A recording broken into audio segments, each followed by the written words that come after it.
we are now liver than we are in person, which means that we are live streaming via the Broadcast Jamaican YouTube channel, which is the official media arm of the Jamaican Language Unit.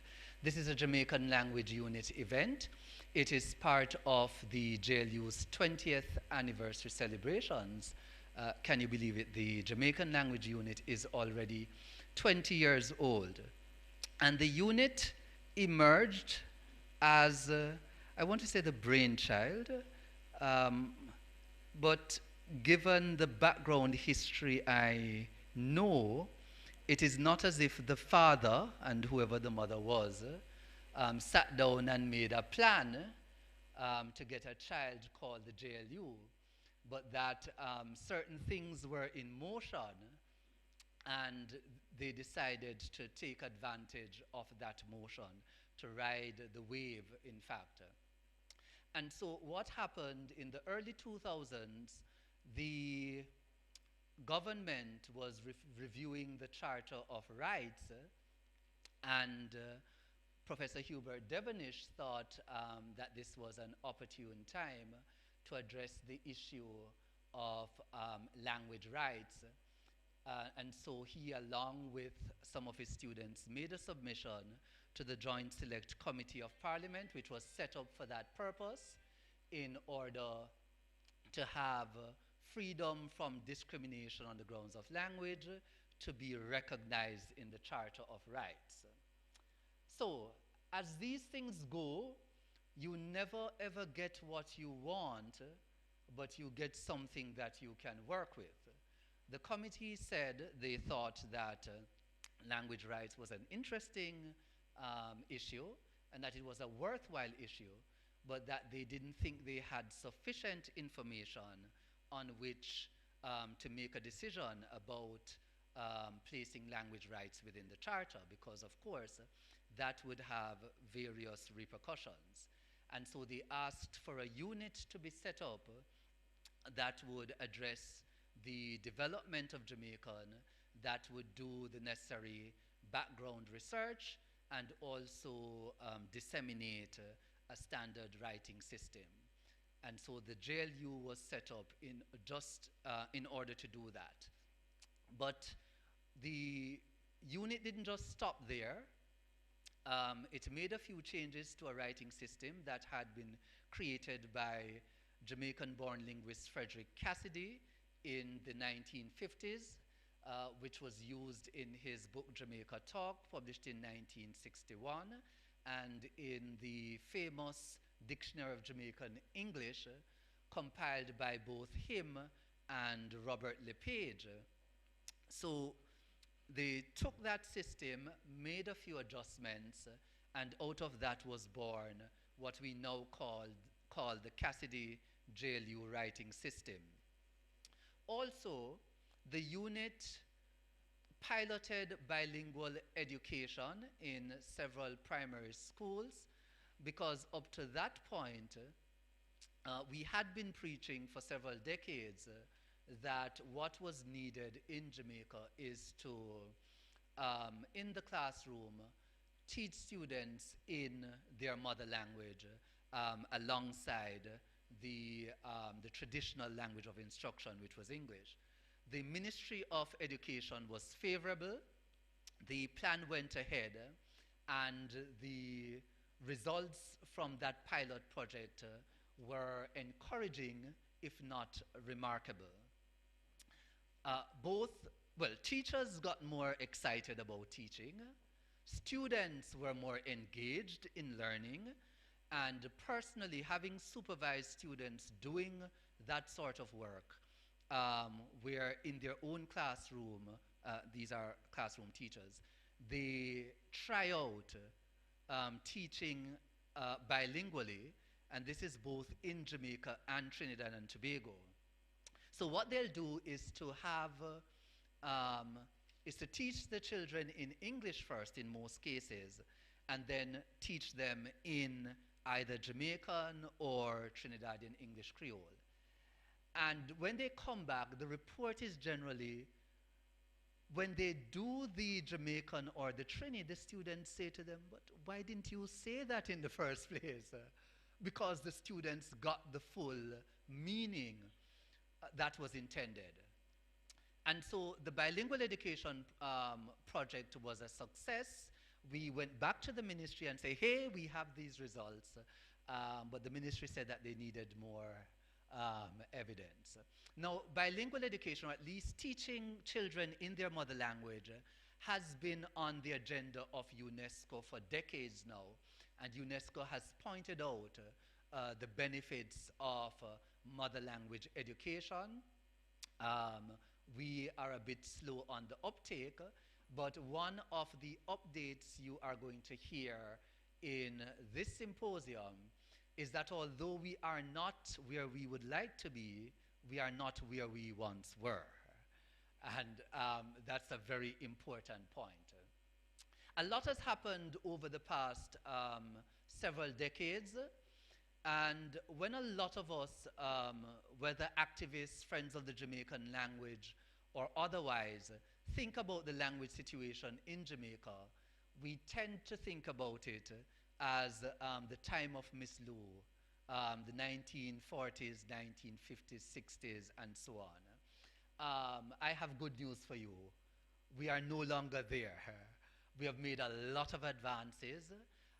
In 2005, the Jamaican Language Unit published the results of an all-island language attitude survey. And that survey told us that over 70% of Jamaicans have favorable attitudes to the Jamaican language. What does that mean? It means that for all of those people who write loudly in the online forums, on Facebook, on Instagram, or those people who speak loudly when media houses invite them to oppose persons who advocate for the recognition of Jamaican. It means that what you are seeing, what you're hearing there, are 3 out of 10 people. And so I normally say that we are coming to the close of the long night of status planning in the Jamaican case. The argument is pretty much one. We don't have to convince people that Jamaican is a language. Most people out there are convinced. In fact, most people told us that they wouldn't mind if their leaders use the language in Parliament.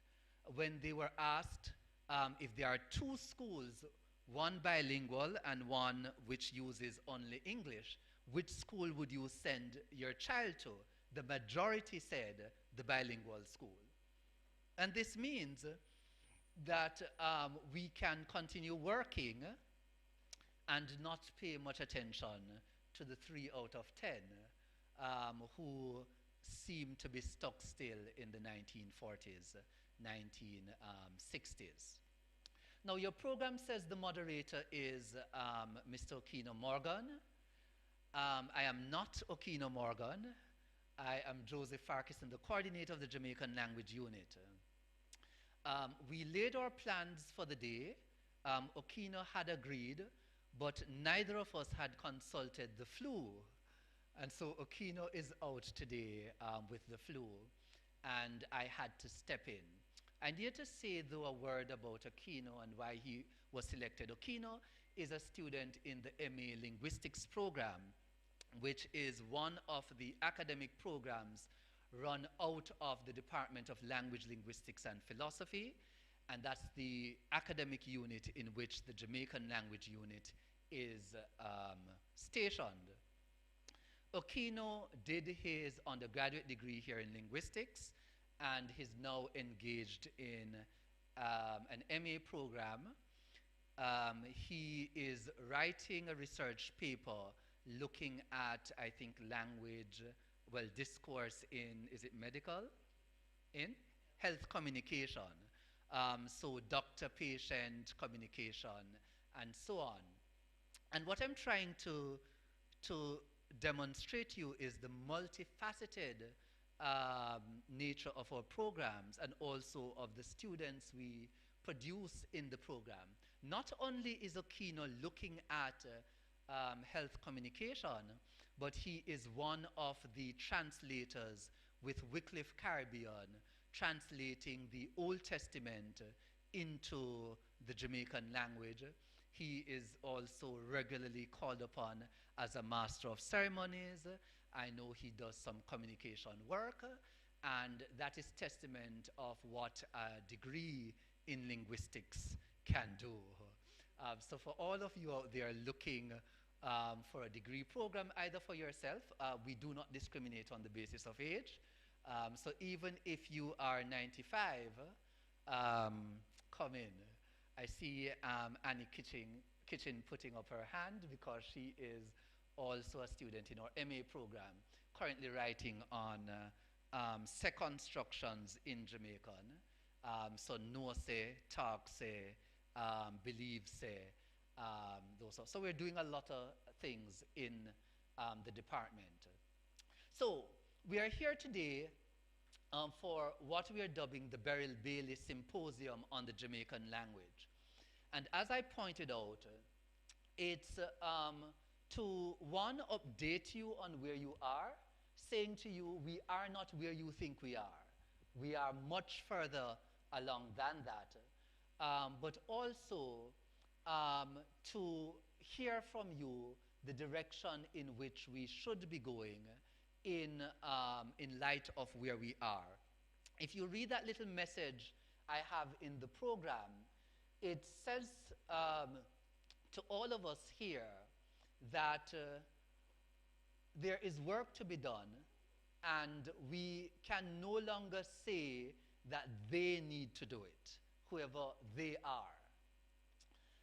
Why we are here is that we are the people best placed in order to take the language to the next step. We have the expertise, we have the drive, we have the enthusiasm.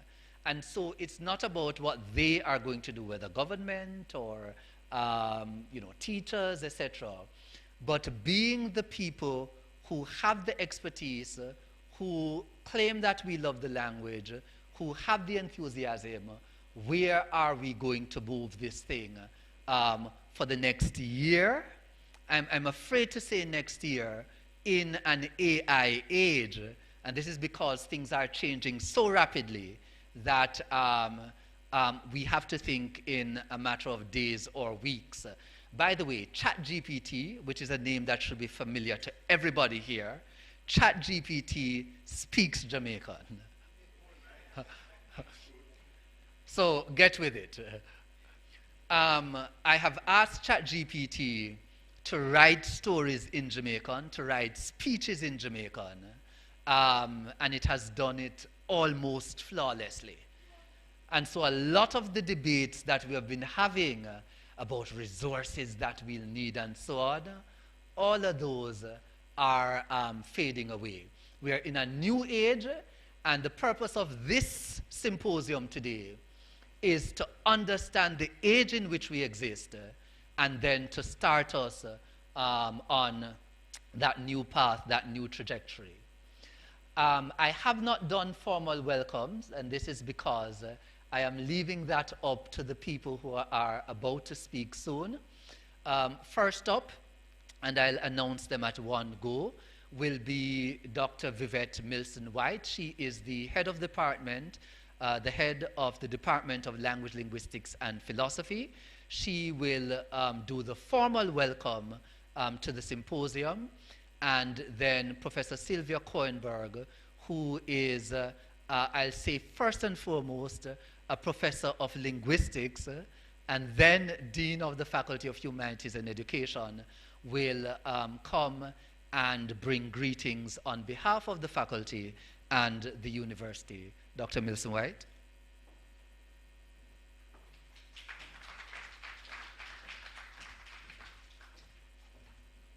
I'm not sure that Dr. Farquharson didn't already do some of these things, but Professor Sylvia Coenberg, Dean of the Faculty of Humanities and Education, Mr.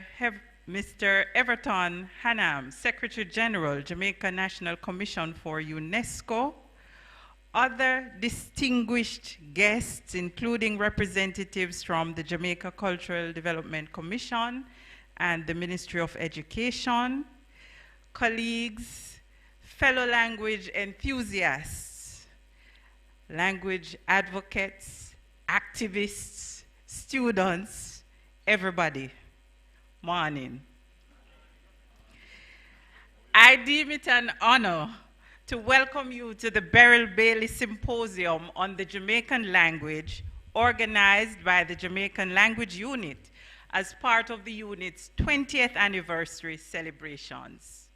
This symposium focused on new directions for the Jamaican language, promises to be enlightening and thought-provoking.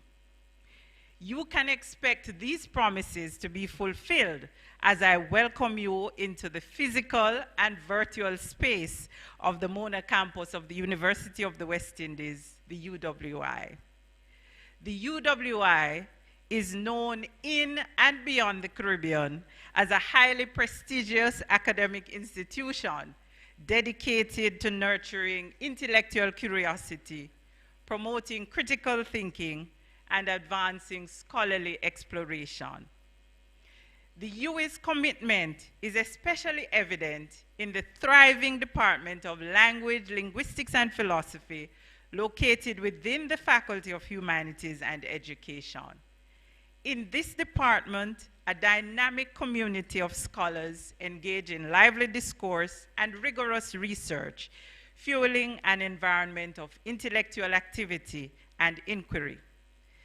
The Jamaican Language Unit, housed within this vibrant space, is preoccupied with not just Jamaican Creole, the language considered to be spoken by the majority in Jamaica, but also, as you have heard, language rights and language advocacy.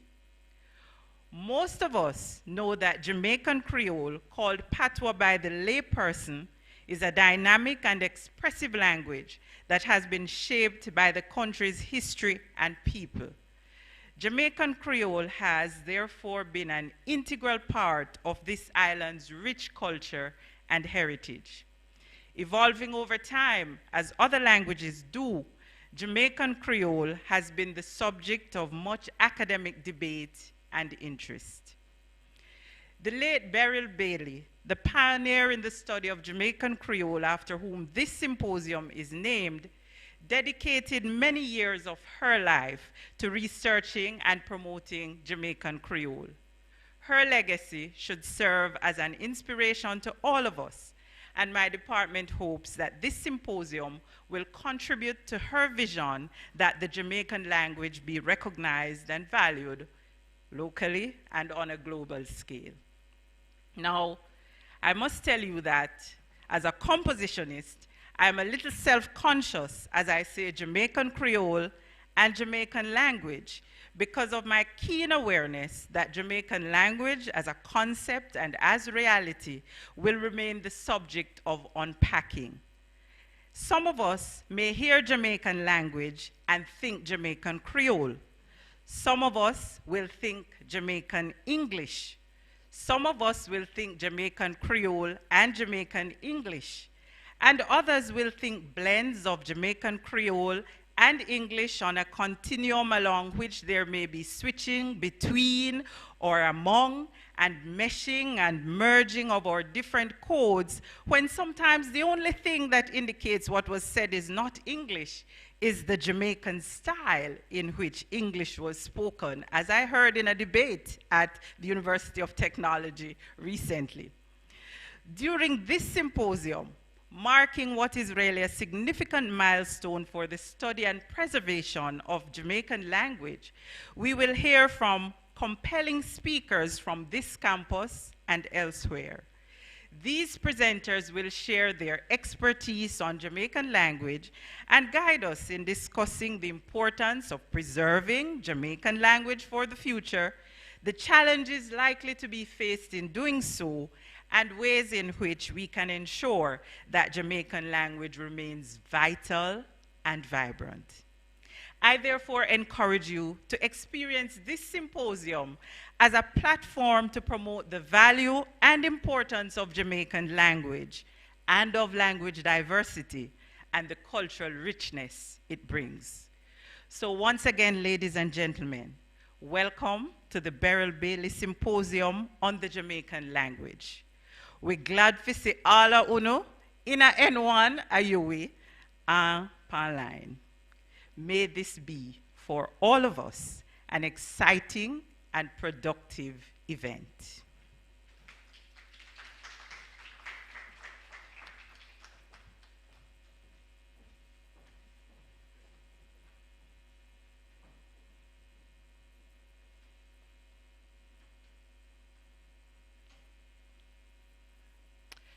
Good morning, all. And I see the in-person audience has grown a little bit. The thing we've learned is the big disadvantage of hybrid events is that people feel comfortable not to be in the room. So welcome to the live audience as well as the online audience. And just need to note that the principal and deputy principal have sent their apologies and that all present have been duly recognized. So once again, good morning. This symposium,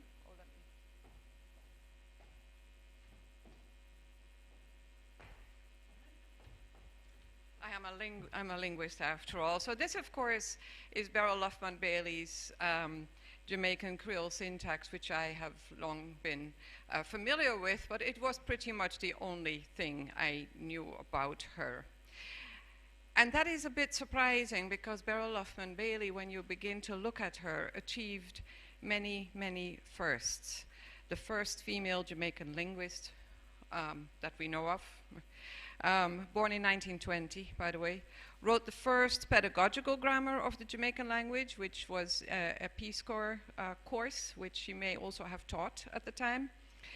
She produced the first technical grammar, which became, this publication with Cambridge University Press, 1966. It was not the first ever grammar of Creole language, but it was surely the first using a formal theoretical framework. She used the transformative grammar of the time, which has the disadvantage that it looks very, very dated. But it's still, that was a major achievement because it gave her a recognition, not only in the study of Creole languages, but in the study of syntactic theory. Yet, despite these known facts, Beryl Luffman Bailey was always a bit of a mystery. Having achieved these firsts, it was as if she had disappeared off the face of the earth. I recall asking Mervyn Allain about her when I joined the staff here in 1991, and he didn't really know anything apart from the fact that she had left the country. So now, thanks to the joys of internet and a ever-growing body of information available, the mystery veil has lifted somewhat. For instance, the New York Times actually published a brief obituary of Dr. Beryl Luffman Bailey, who died aged 57 in 1977, and they point out that at the time of her death, she was a professor of English and a former chair of the Department of Black and Puerto Rican Studies at Hunter College in New York. In other words, she had achieved an academic pinnacle. They mentioned her authorship of the Jamaican Creole grammar, and that she had received her degrees from Columbia University. And that she had various other functions in public life. A biography published in Afro-Americans in New York Life and History by Margaret Wade Lewis, herself a renowned African-American scholar, lifts a bit more of the veil. In that biography, Beryl Luffman Bailey is characterized as the first African-American woman linguist and one of the first woman chairs of a Department of Black Studies in the state of New York. The biography cites Beryl Bailey speaking about growing up with language in Black River in the 1920s. And Beryl said, "Though I was forbidden to speak Jamaican Creole in the home during my childhood, my use of the standard Jamaican English was restricted to the earshot of my parents, teachers, etc. With my playmates, brothers and sisters, household help, and the country folk, I conversed always in Creole. A very familiar picture. The biography also explains to us how she got to linguistics, and this is a story which will also be familiar to many of us, because she got there by teaching English. So in my imagination, she experienced what so many English teachers still experience today, which is the gradually building frustration born of the realization that the pedagogical tools available for teaching English were just not effective where students' first language was Patois. And she speaks of her experience as a teacher, cited again in that biography, where she says, I began to be aware of difficulties constantly encountered by the students in writing English essays. These were not new problems to me, however. I had had similar difficulties during my early years at Wolmer's Girls' School, where a teacher of English had in desperation once asked whether I intended to go through life talking mathematics. All these experiences led her to recognize Patois, or Jamaican Creole as she came to call it, as having a grammar distinct from that of English and worthy of study. Her master's thesis from Columbia University in 1953 is entitled Creole Languages of the Caribbean Area, a comparison of the grammar of Jamaican Creole with those of the Creole languages of Haiti, the Antilles, the Guyanas, the Virgin Islands, and the Dutch West Indies. I have to say, when I saw that title, I felt like taking a trip to Columbia University to dig it up, because it's not online. She concludes, these languages belong to a single group, and their relationship to each other cannot be denied. This relationship they bear through their West African heritage primarily, and only secondarily from their Indo-European stock. It would seem, therefore, on the basis of their grammar, that these languages form an independent linguistic group. Now, these were ideas that she articulated in the early 1950s, and they did not become mainstream in linguistics until very, very much later. Wade Lewis points out that because her thesis was never published, linguists are often unaware of how many seminal ideas are owed to her, as these ideas have often become associated with the work of others. Beryl Bailey was the first woman in the United States to claim the Africanness of Caribbean Creoles, and indeed she was among very few linguists during her life who was comfortable with that idea. By the time of her untimely death, she had had a major impact, both through her publications, her teaching, and her academic leadership on Black studies in the United States. As I pointed out, she was the first and actually the founding chair of the Department of Black and Puerto Rican Studies at Hunter College in New York. I imagine that when John Holm began teaching Creole linguistics at Hunter College in 1980, that he profited from a legacy and a positive environment built by Beryl Luffman Bailey.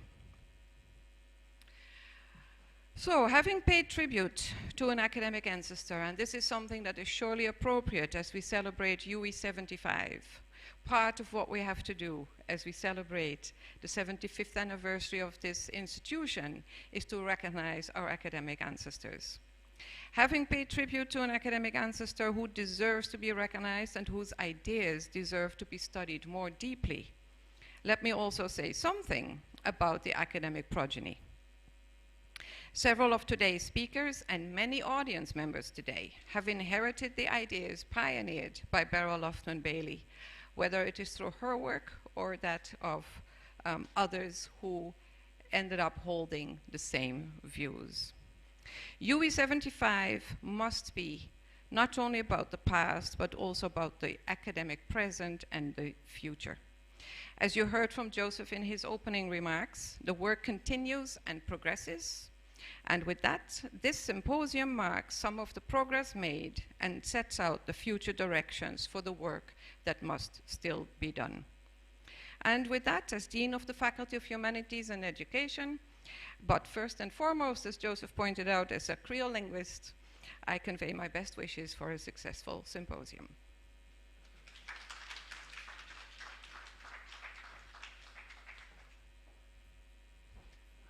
Okay, so thanks to both the head of department and the dean for welcoming and greeting us. I will not delay, but just to point out several important people in the audience.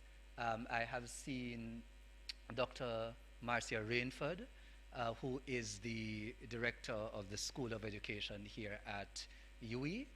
I have seen Dr. Deidre Telfer, and I'm tempted to say coordinator of the LTCR because I keep on forgetting what the R is for. It's research? LTRC, yeah, at UTech.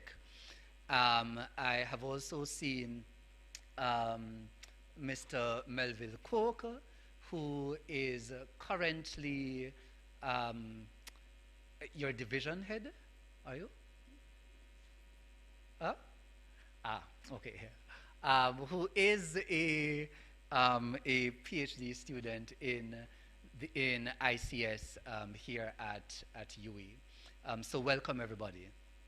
So we'll get straight into our presentations, and I will not come back to announce each of them. They will speak in the order outlined in the program. Dr. Kadian Walters, who will be speaking to us on essentially language and social justice, language rights, followed by Dr. R. Anthony Lewis, who will be speaking to us on pedagogy and a new and interesting term called translanguaging. That's all the rage in sociolinguistics these days. And there will be Dr. Andre Coy, who seems to be the odd person out, coming from the Department of Physics, but once you hear him, you will understand that he is properly placed. So I'll invite Dr. Kadian Walters to come and give her presentation.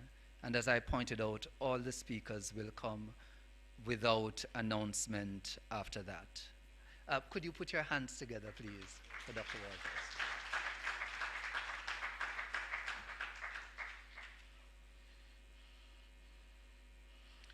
Good morning, everyone.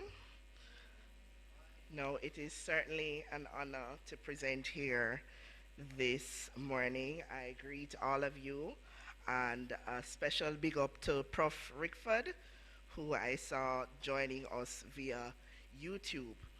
No, I received a beautiful letter some years ago just highlighting the work of Beryl Bailey and congratulating me on the research that I did for my dissertation, because my work was featured in the all-woman section of the Observer, and I received this letter from the UK, and you know, the letter was really personal, and it highlighted the work of Beryl Bailey and just encouraged me to continue championing the cause and advocating for Jamaican. And the author of that letter was actually Beryl Bailey's brother. And I searched for the letter. I know that I put up the letter carefully. You know, when you put up something by you treasure it.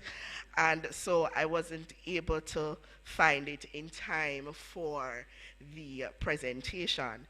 But as Sylvia said, you know, Beryl Bailey, she wrote the training manual, the first training manual for the Peace Corps, the US Peace Corps, and I'm actually working with the Peace Corps with my language planning students, where we actually train the volunteers in using Jamaican Creole.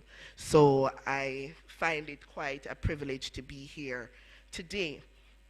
And so we're going to be looking at this term, Cinderella Linguistic Discrimination Syndrome, which came to me when I was preparing another presentation in New Orleans. And I want you to look at the sign and tell me where you think we would see such a sign.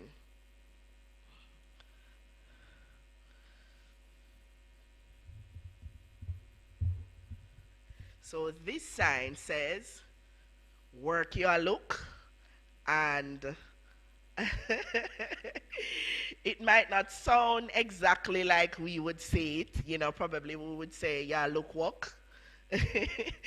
But this was actually shared in our linguistic section group, and it was seen at the Island Grill in Crossroads. Yes. And so we are moving closer to this notion of institutional bilingualism. Here we go again. This is another sign that was shared. Excuse our appearance. We have fixed up the place. Yes? And so we're getting accustomed now to seeing Jamaican. It might not be the Cassidy. It might not be the official writing system, but we are moving a bit closer to that. And so I want to share with you quickly a bit on linguistic discrimination in our language situation, of course, then touch on the matter of the Cinderella linguistic discrimination syndrome and what we're doing in terms of institutional bilingualism in Jamaica. So several of our leaders, they have recognized the need for Jamaican to be used in what we call public formal domains. And two former ministers of education publicly stated that Jamaican should be used as the language of instruction. So Patois must be regarded as a first language for persons who have little exposure to the English language. That was Royal Reed in 2017. And Thwaites in 2018 highlighted that Jamaican is the first idiom of the majority. Others have gone further to say that we have our own language and we need to officialize it, while at the same time we extol the virtues of the English language. And that was said by Lloyd B. Smith. And our very own Prime Minister, he's not quite there yet, but him catch the vision, as we would say. So he said, while addressing youth parliamentarians, he said, and you know, amidst citing concerns on the learning of English, he said that the use of Jamaican in official business is inevitable, and that the institutionalization of the language will happen. And that's in 2019. So we are quite confident that, you know, we feel a little excited that we will see the transformation in our lifetime. But our situation, we have been dealing with what I call the Cinderella linguistic discrimination syndrome. And much like the fairy tale character Cinderella, her value was hidden. Her value was hidden. She was very valuable to her family.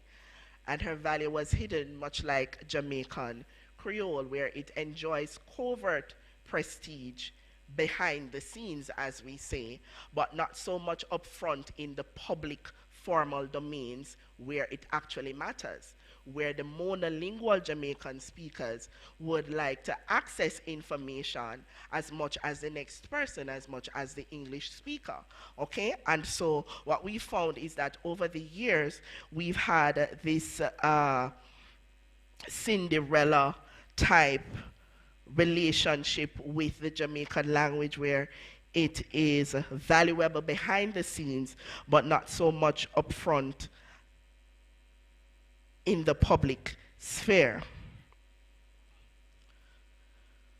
And so some of the symptoms of this syndrome is that Jamaican is a Cinderella language, as we said, and it functions behind the scenes, yet it is used to achieve effective communication. So the authorities understand that when it's time for them to communicate effectively with the masses, which language them draw for? Jamaican, right? You don't find them going on the campaign trail using English in the communities unless they don't plan to win. All right? It- So it means that Jamaican is valuable and they recognize the value of the language. However, as we said before, the value is hidden. It's not highlighted. It's not paraded in the public sphere. And like the fairy tale character, Jamaican has historically been marginalized and excluded and stigmatized by many. Its speakers also endure linguistic discrimination. They may experience negative psychological effects such as anxiety, depression, and low self esteem. And I'll share a little bit from my research. The psychological state of researchers operating in Jamaican, they are bilingual, but they had to operate in Jamaican to collect data. And the psychological impact was great that I had to be giving them pep talks on those days when they were expected to operate only in Jamaican. And remember, they're bilingual. But because they could not use that other language, they couldn't use English, so they were under pressure and they were affected psychologically. So imagine the state of monolingual patois speakers. And my students often say, Miss, everybody know English. Where you get that from?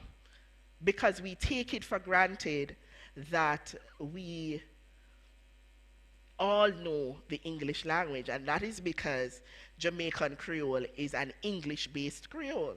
So the words come from English. And so the assumption is made that we all know English, and that is not the case. So Jamaican does the communication dirty work, as I call it. Jamaican does the communication dirty work. So when you want to be effective, when you want to get your point across, Jamaican is used.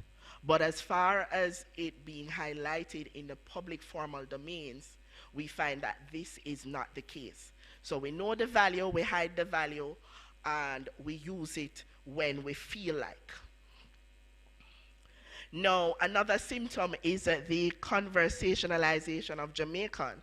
And this is where the government uses Jamaican to capture the attention of the citizens, but in giving explanations, they use English.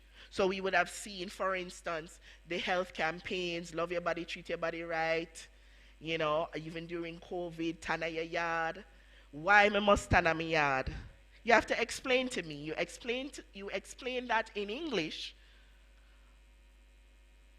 but I'm not understanding why. So you tell me for tan my yard, I may understand that, but what about the rest? Why?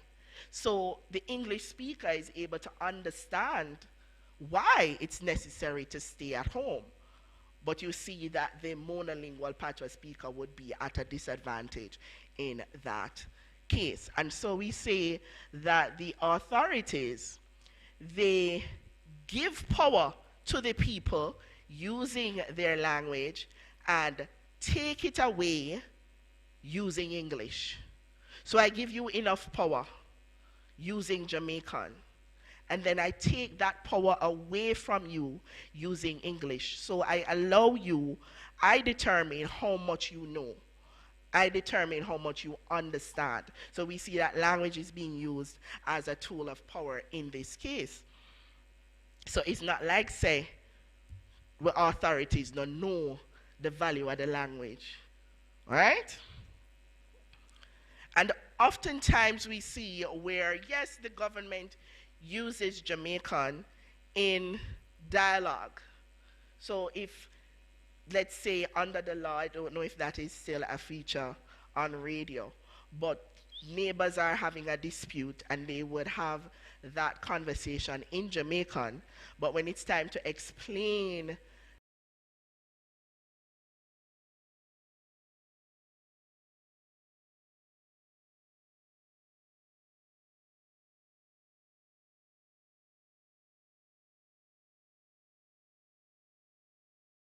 in Jamaican, but what about the law itself in English? Now, linguistic discrimination means treating their native language or other characteristics of their speech. And this is yet another symptom of the Cinderella syndrome that I discussed earlier. We have the direct type of linguistic discrimination, which looks at where the individual treats another one unfairly because of their language. So this is classified as interpersonal discrimination. And then we have the indirect type, which is, for instance, the provision of services only in English to sections of the population that speak largely Jamaican.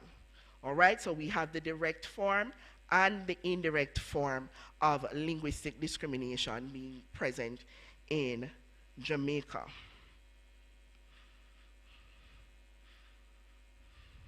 And research has been done to prove this. In 2001, many research was done by Linton, Philp, and French in financial institutions. This was actually a matched guys experiment, and the researcher went to several financial institutions asking information about how to open an account using both languages on separate occasions. And of course, most of the occasions, they got the information requested when they used English. However, this was not the case when they used Jamaican. All right? And I decided, this was one of my motivations to say, let me look at what is happening within our public agencies. And we chose to look at telephone public service encounters and to look at public agencies that adopted a citizens charter. So the citizens charter really is a commitment of service to the citizens. They say, we promise to serve you in a timely manner, to use plain language, etc., etc. And so we had the male and female bilingual callers calling these service representatives on separate occasions, using Jamaican on one occasion and using English on another occasion. And of course, we recorded these public interactions. And what we found, of course, was that for the patois speakers, so this is when the bilingual callers called using Jamaican, they received inadequate information. The service was deemed unprofessional, and they also received inaccurate information. They were also interrogated. So imagine calling a public agency to request services from that agency, and you're asked, why are you calling the office? What do you want? And so the callers had to do more work when they called in Jamaican to prove themselves to be legitimate customers of these public agencies. Now, how can that make sense when the mass of the population speaks Jamaican? It just don't make no sense, right? But because these service representatives acted as gatekeepers, and English is deemed to be the appropriate language for these domains, if you're not call using English, something wrong. Right? And so they were treated differently and unfairly. They experienced linguistic discrimination. The customer service representatives were quite impolite to them also. However, we did find that there were occasions when the service representatives would actually code switch. And the students, in completing the call assessment sheets, they said that this was actually the best service. So anytime the customer service rep code switched and used Jamaican with them, they were quite satisfied with the service. All right, so let me move along quickly. So In terms of the surveys, Joseph mentioned the Language Attitude Survey of 2005, and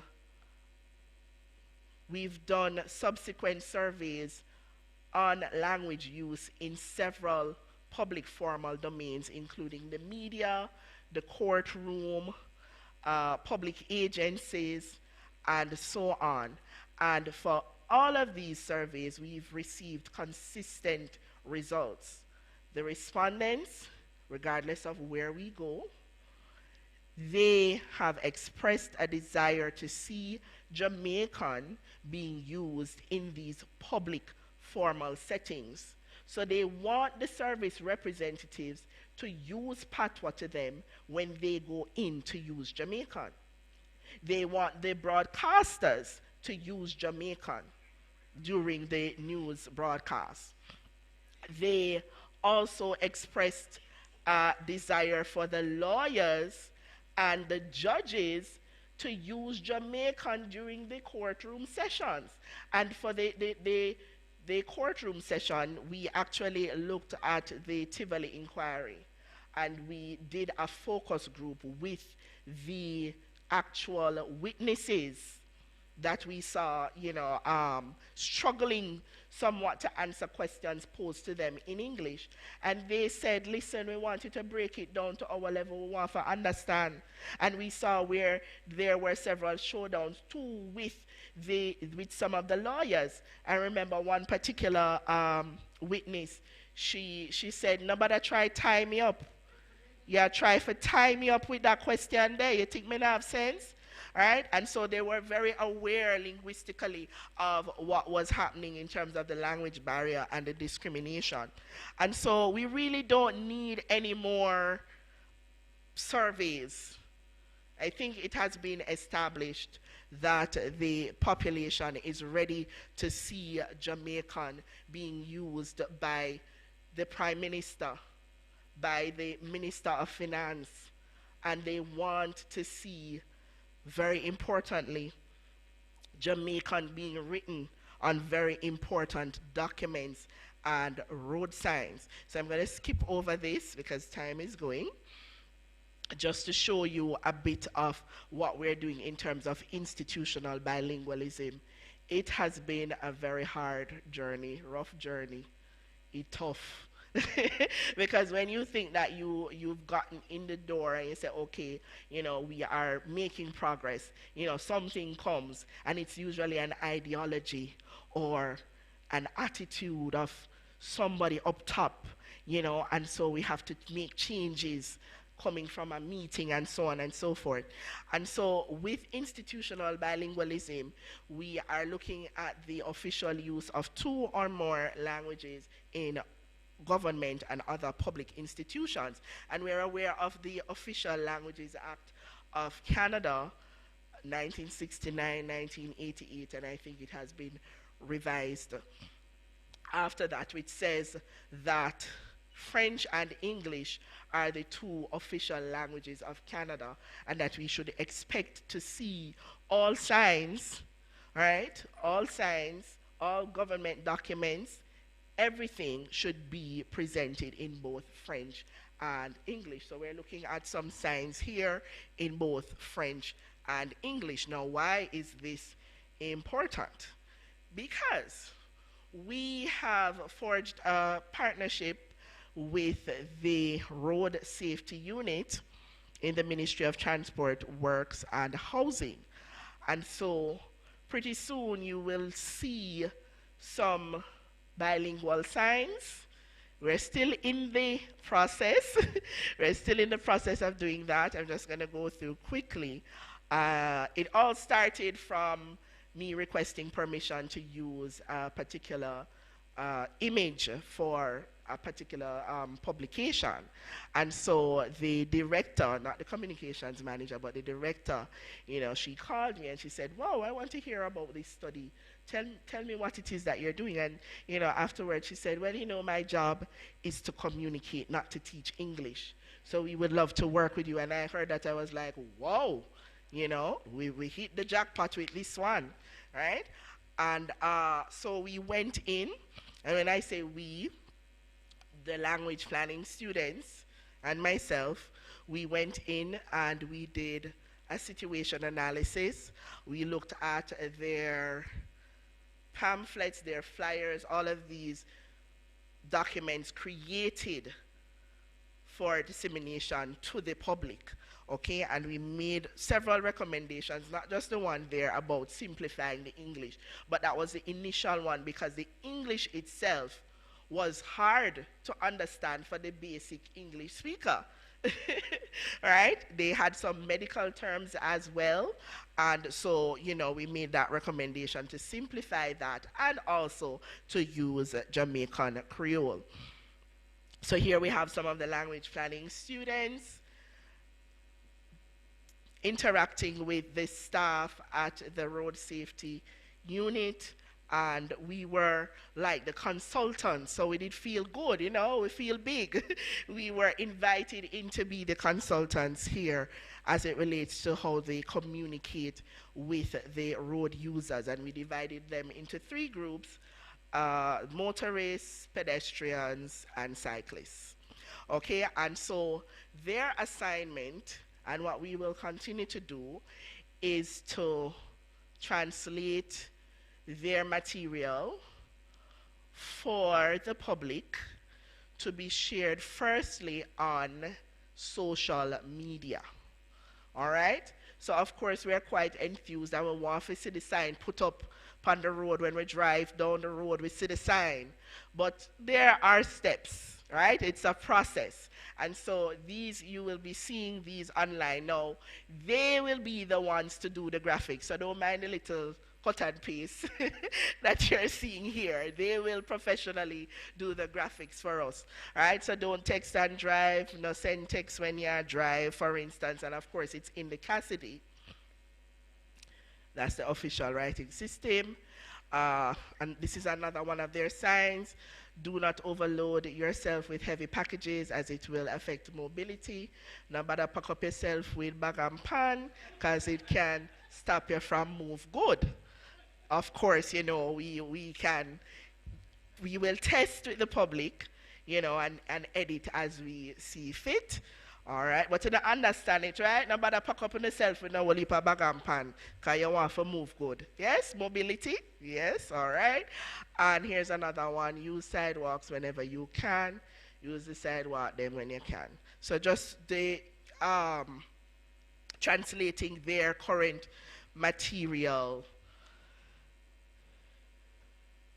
for sharing with the public and then testing the reactions of the public towards these signs. And so as we wind down, we all remember how the story ended, how it finished again. What happened with Cinderella? She found her Prince Charming, or the Prince Charming found her, and so yes, so she was elevated. Cinderella was elevated. She was no more behind the scenes, right, and celebrated as the queen that she is. And so, of course, we're expecting to see Jamaican being elevated pretty soon, no longer behind the scenes, but being used in a serious way in public formal domains, not just the token usage, not just the hashtags and the little catchphrases, love your body, treat your body right, but being used in a formal way to communicate effectively to monolingual patois speakers. So the Cinderella language, Jamaican Creole, will emerge at the forefront. However, are we ready? So that's a question we need to think about in terms of the translations. Who will do the translations? Well, we have lots of language planning students who have graduated. Lots of them, they are quite enthused and working in language-related fields, and so they have that personal passion. We know that we can call upon them. What about the awareness of the writing system? So is the public aware of the writing system? That has been a sore point, and I know that the Jamaican Language Unit has actually started to do workshops online and so on with members of the public, and that we really need to get cracking on so that when they see these signs, they will be able to read. However, I can tell you that even without formal training, I've seen where monolingual Jamaican speakers have interacted with the Cassidy system and they've read it fluently. And then when I say, well, oh, you know it, you see it already? And a particular vendor said, no, man, me just read it like how me talk it. Okay? So it's not that difficult. And in terms of the resources, I know we will have to join forces here to definitely make it happen. So Cinderella, the Cinderella language, Jamaican Creole, will indeed be on display very soon in our public formal domains. Thank you.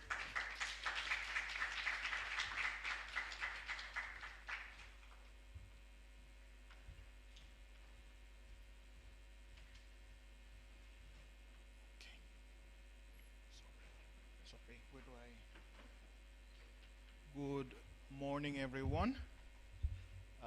Where do I stick my thumb drive? Dean, Head of Department, Mr. Hanan, colleagues, students, members of the public. Oh, I'm not talking loudly enough? Oh, you're not hearing me? Oh, my bad. Are hearing me? Okay, better now? All right. Okay. Let me improve that.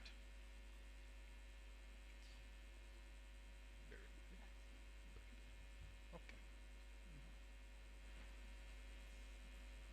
All right, let me start again. I think the dean has left, so it's now the head of department, Mr. Hanan. Colleagues, I see my colleague from the Translators and Interpreters Association here. I see my colleagues from UTEC, Dr. Telfer, Mr. Cook, Dr. Farquharson, thank you very much for the invitation. In the names of Louise Bennett, Beryl Loftman Bailey, and all the ancestors, I welcome you.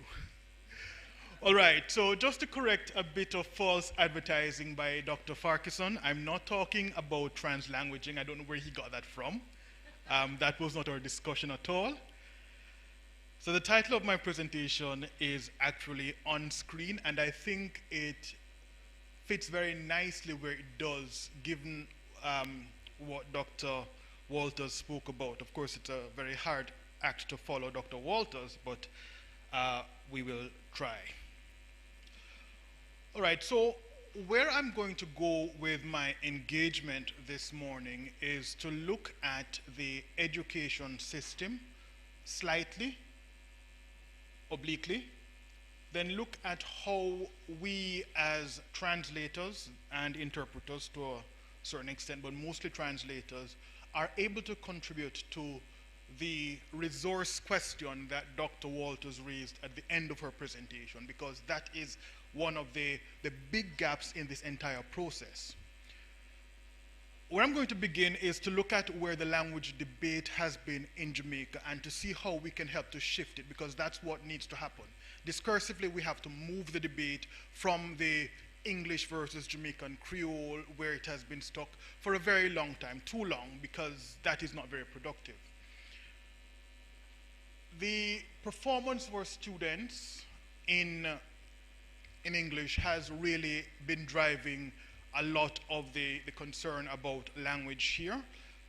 But we know, as Dr. Milson White has said, that the language situation of the country reflects a complex relationship between the two things, English and Jamaican Creole.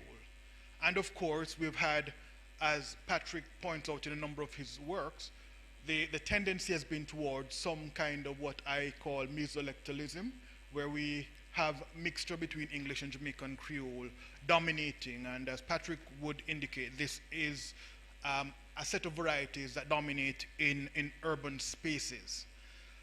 Now, put in all of that mix, this discussion that has been going on for quite some time about making Spanish the second official language, and how does that fit into the entire discussion? So where we have English as the official language of the country, de facto, not so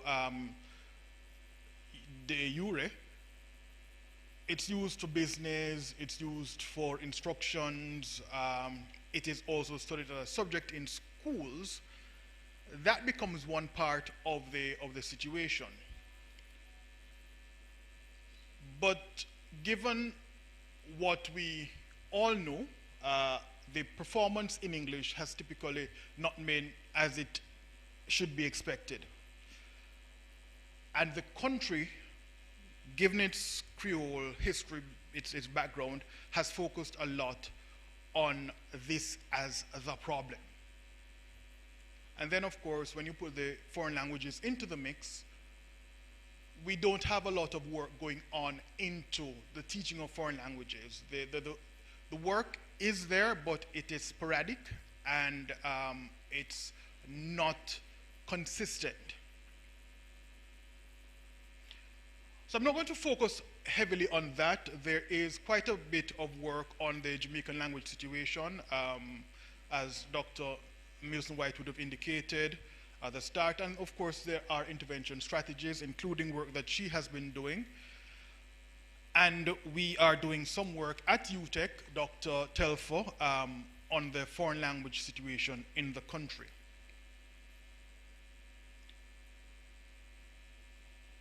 To segue a bit from that now, that the language as problem approach has been the biggest humbug in relation to our ability to engage how we treat with Jamaican Creole, how we treat with English, and how we treat with the learning of foreign languages. As someone who speaks Jamaican Creole, English, and other languages, I see the problem slightly differently. I don't see there being any kind of challenge between English and Jamaican Creole first, but then having learned Spanish and French along the way, and a few other things which I speak conversationally, you wonder why we've been stuck at this place of seeing the language as problem, as our complete orientation. So we have to shift that perspective to language as resource now. Yeah? I didn't realize that you were there, Dr. Walters, directly in front of me. Language as resource. And to expand the discussion to look at the learner and the learner's repertoire. Now, there has been a discussion that has been going on since the early part of the 2000s, particularly among the Europeans, and their look at minority languages in places like the French territories in the Caribbean, as well as the languages that were formerly suppressed in Europe, Catalan in Spain, Euskara, the Basque territory, and other languages in places like France and so on, Corsican and those languages. So the Europeans have focused on a way of engaging language that speaks to the linguistic repertoire of the learner, and using that repertoire as a basis for engaging a number of social issues. So it's not just about the teaching of the language for economic purposes, but who the learner is as a human being. So there's a rights component, but it doesn't focus completely on rights. It focuses on the value of the person and the value of the language that that person comes into the classroom with. So I'm going to twin that with some historical data on the role of translation in that entire process, because translation as a practice and as a process, so while you are translating the kinds of things that you do, those elements, those factors can come together to benefit an entire language ecology like the one that we have in Jamaica that needs help in getting beyond the questions that we have been focusing on all this time. So there are two main things that translation can do that I'm going to be focusing on. Those are not the only things, but because of the time constraints, those are the ones I'm going to focus on. Expanding the use and development of Jamaican Creole. So again, going back to what Dr. Walters had mentioned, the need for resources, and placing it within this plurilingual education framework. And now there has been work done in Canada about how that can be done. So Dr. Davy, I think she's at McGill. She was writing for the west of Canada, but I think she's now at the University of McGill. So she has done some work on that. And Dr. Nero, who spoke here a few months ago, Dr. Farquharson, she was your guest here some time ago. Well, okay, all right. Right. She's also doing some of that work. So they're pulling together the theoretical framework on the plurilingual approach to the engagement of language, the language learner, and seeing how that can be applied to the Jamaican language context. I'm going to backtrack a little bit, going to something that the Prime Minister had said, and to look at one of the reasons why we need to actually move away from this language as problem kind of orientation, because it doesn't only prevent us from moving forward, it reflects a certain kind of anxiety that we all have in this Creole society.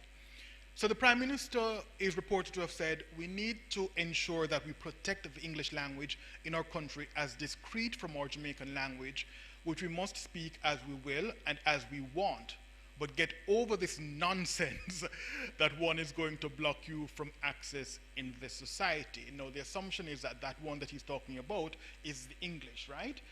And one wonders whether English needs protection in the Jamaican context. You see? So that kind of framework reflects the historical anxieties typical in Creolophone societies like ours.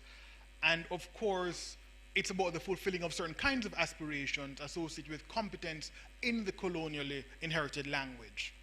And the pressure that people like Dr. Farquharson and Dr. Walters have been putting on the system about granting recognition to Jamaican Creole, those are some of the reasons that we're seeing these kinds of defensive postures. So it's not any longer about the fact that Jamaican Creole can't do X or won't do X. It's about now we need to protect English because these fighters have come and they've surrounded us, and we need now to protect this language, which is a global language, which is used by vast majority of people all across the globe. And of course, the performance in English, again, driving that debate. So I spoke about some of this just now, so I'm going to skip this so we can move forward. Looking at the plurilingual education agenda, and that focus now being different from the one that I showed you earlier. The individual, oh, my apologies, I didn't even realize that was happening. My apologies. The repertoire of the individual. So the student who comes in front of you does not come as a blank slate. That student comes with resources. And to the extent that you deny that that student has resources and that those resources come in a language, perhaps not the one that you're instructing him or her in, is a problem in our context. So for us to deal with that challenge, you have to build the worth of the language. And to do that, you also have to think about a future projection, some projection into the future, which is how do you extend the student's repertoire? So the student comes with skills. Your job as a teacher is looking at how that student's repertoire can be expanded.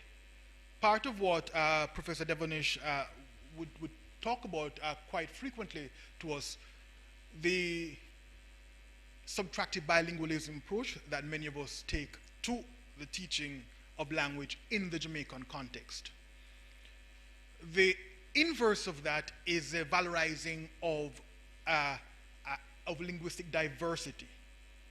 And we have to begin that discussion with the first language of the space in which we are operating, so strengthening intercultural competence. So rather than the perceptions of language as being impoverished, that there's a poor image given by the language and it is not useful or incapable of doing certain kinds of things, it doesn't have the expressive capacity, and it is not really a language because it's not written traditionally.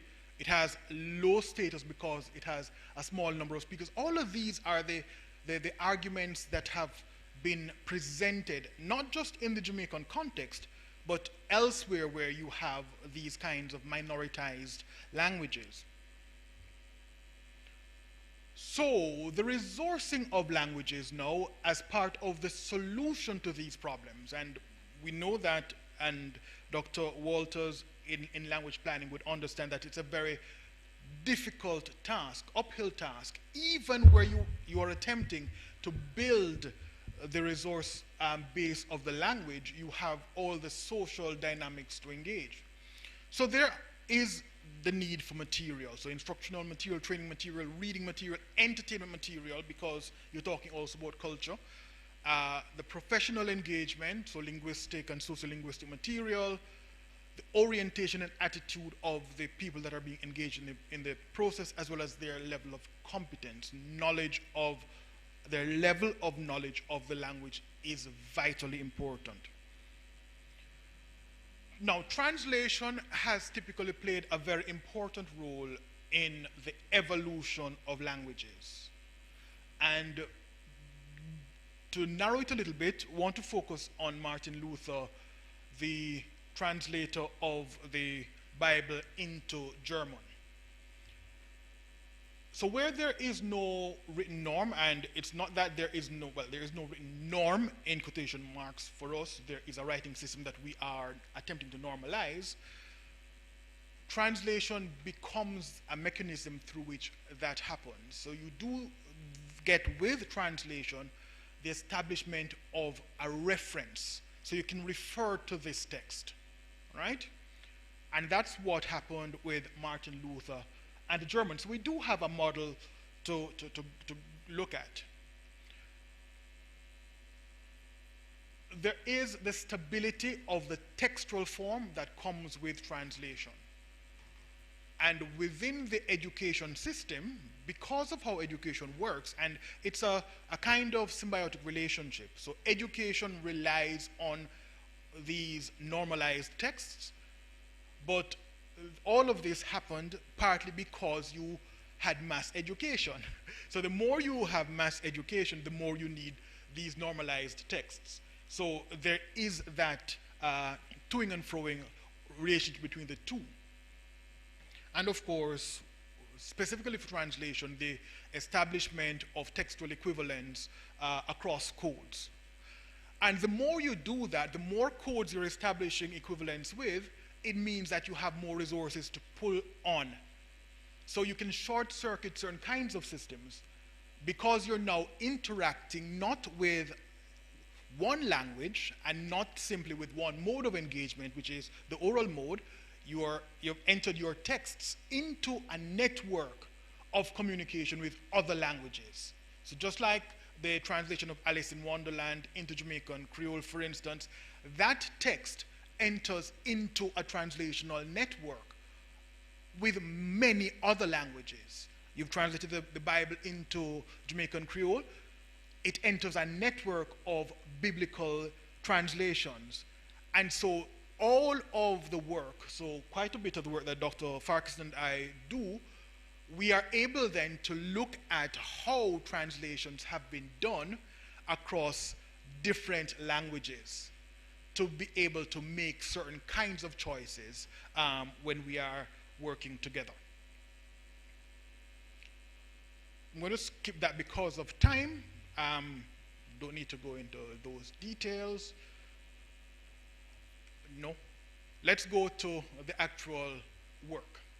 So having established a process of engaging the language and the text that you have, how does that benefit you? How does that work? I'm going to give you two sets of examples that we worked on. Well, the resolution from the Kingston and St. Andrew, what's it, Municipal Corporation, right? A resolution that was being drafted on the Jamaican language, and that the Jamaican language unit and myself attempted to bang out a translation for. Now, won't go into the details of the translation process, but we do have a number of projects that we have been working on. One of them involves the strengthening of terminology in the language, and part of that comes from the translation processes that we engage in. So this text, the resolution, and similar to what Dr. Walters would have had to go through, you then are forced to determine, what do I do when I meet upon certain kinds of textual challenges? And that resolution, the resolution of those challenges, becomes now the possibilities that other people are able to look at, they can test, and of course, they can choose to go with or reject. And that process becomes now the kind of expansion that you would want for the language through translation. You follow? So resolution, for instance, there are options, there are multiple options that we could have gone for, including the changing of the phonology of the English word. Didn't go for that, went for call for vote. And of course, looking at the structure of the Jamaican language, again, you would have seen some of that in what Dr. Walters presented earlier. How do you structure this kind of text in the Jamaican language, as opposed to how it would have been structured in English? Now, something else then gets achieved in this process, which is important, going back to the language as problem question that we have been focusing on. The more of these kinds of resources that you provide, and the more networks you have of the language in translation, and the more textual material you have of the language, the more you have a separation of English from Jamaican Creole, discursively. So the kind of confusion that the draft language policy talks about and focuses on, you begin to address that concern by having documents, by having material in the language through translation. I'll give you another option. Oh, this one is too much. Oh yes, this one is nice. Can you see it? All right. You can't? No, I can't. All right, let me find another. Let's use this one. You can see this one? No? Ah.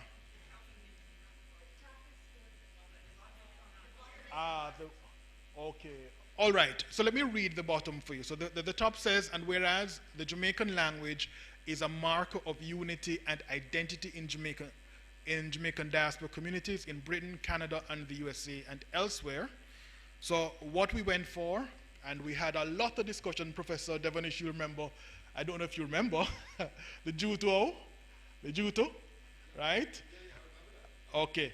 So our choice, and Juto, the Jamaican language, and well, this, the one versus one, I think there has been a shift there, but we went for, I want sign for sure, say, the Jamaican people, them in a Britain, Canada, America, and other else place, are one, and can sure say them are Jamaican. That's a little complicated, but the critical area that we're focusing on is the transition between the segments and the whereas.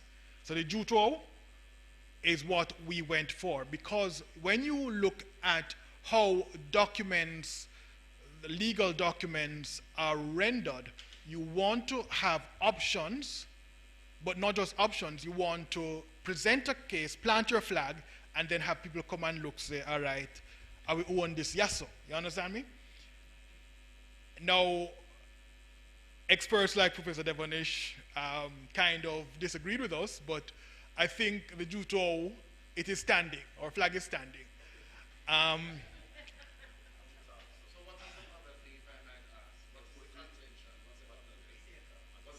I think Sieka?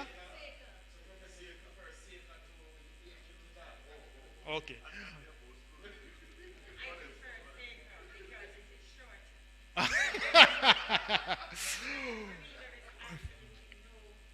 Yeah. Now, when I engaged my students about this, Jucho is preferred by the students because this is their language.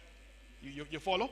So even after we had that discussion, Professor Devonish, when I spoke to my students, this comes off to them as something that they understand better than the Sieka.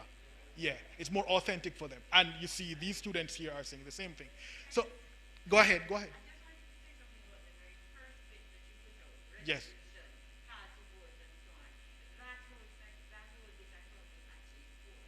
Okay.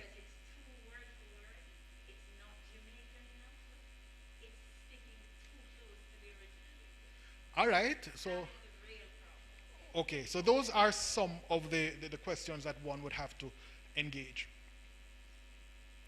All right. I'm going to move on. So now, in terms of resourcing the language, you clearly are going to need original material. Yeah. But that takes a long time to produce. Translation provides a shortcut. It short circuits the process because you are entering into networks that give you access to material that already exists. And it gives you a wider pool from which to draw for the material that you have. And of course, it provides support to the language planning and policy development processes. Conclusion, the quality of first language input, given the plurilingual option that I spoke about, has an impact on the learning of subsequent languages. So if you're talking about the learning of Jamaican, of English or Spanish or French, you can't do that without an engagement of Jamaican. It can't simply be that our engagement with the language problem is about the learning of English. The sum total of everything is about learning English. The skills acquired in your first language can be transferred to subsequent languages. So the assumption that all the skills that you ever need in language reside in this one thing that many of us don't already speak is a problem. But beyond that, formalizing the resourcing of the first language, which really is the issue that people have not engaged. It's the formalizing of those resources, which translation can help to do, that we need to begin to talk about. Because once you formalize those resources, you provide better resourcing of the language, you're able to provide better skills, not just in Jamaican Creole, but also in English, and of course, when you want them to get to talk about Spanish. The deficit model of the language problem in Jamaica not only devalues the language, but by implication, it devalues the speakers of the language. And that is one of the biggest issues that we need to engage in this country. Thank you, thanks, merci, gracias.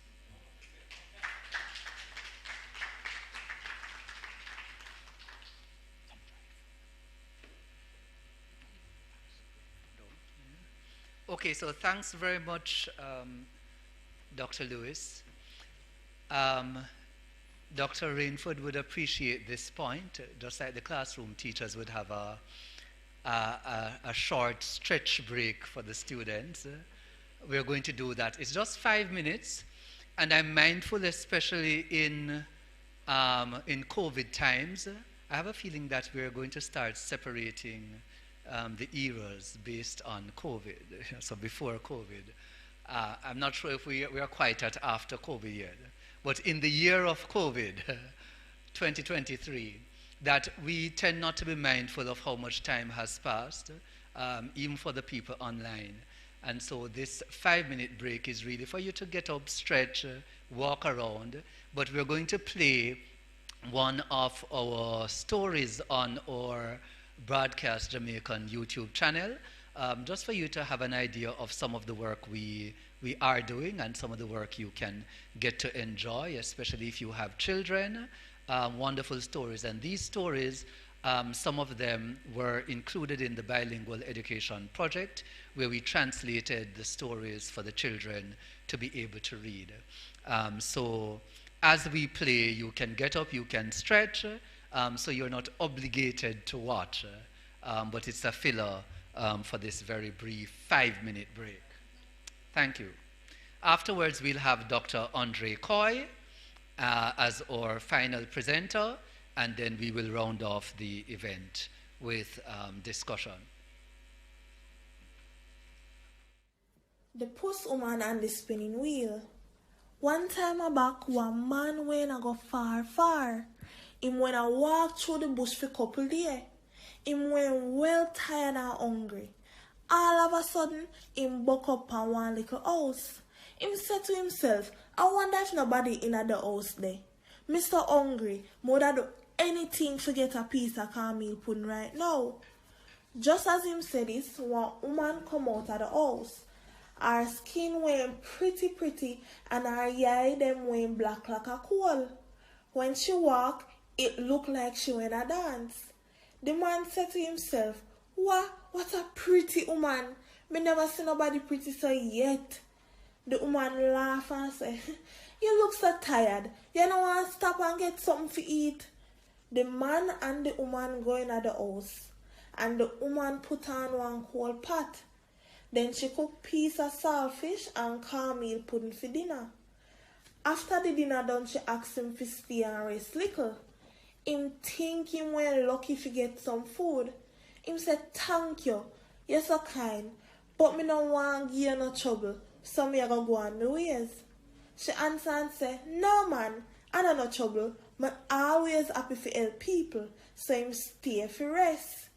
The next day, she give him food again.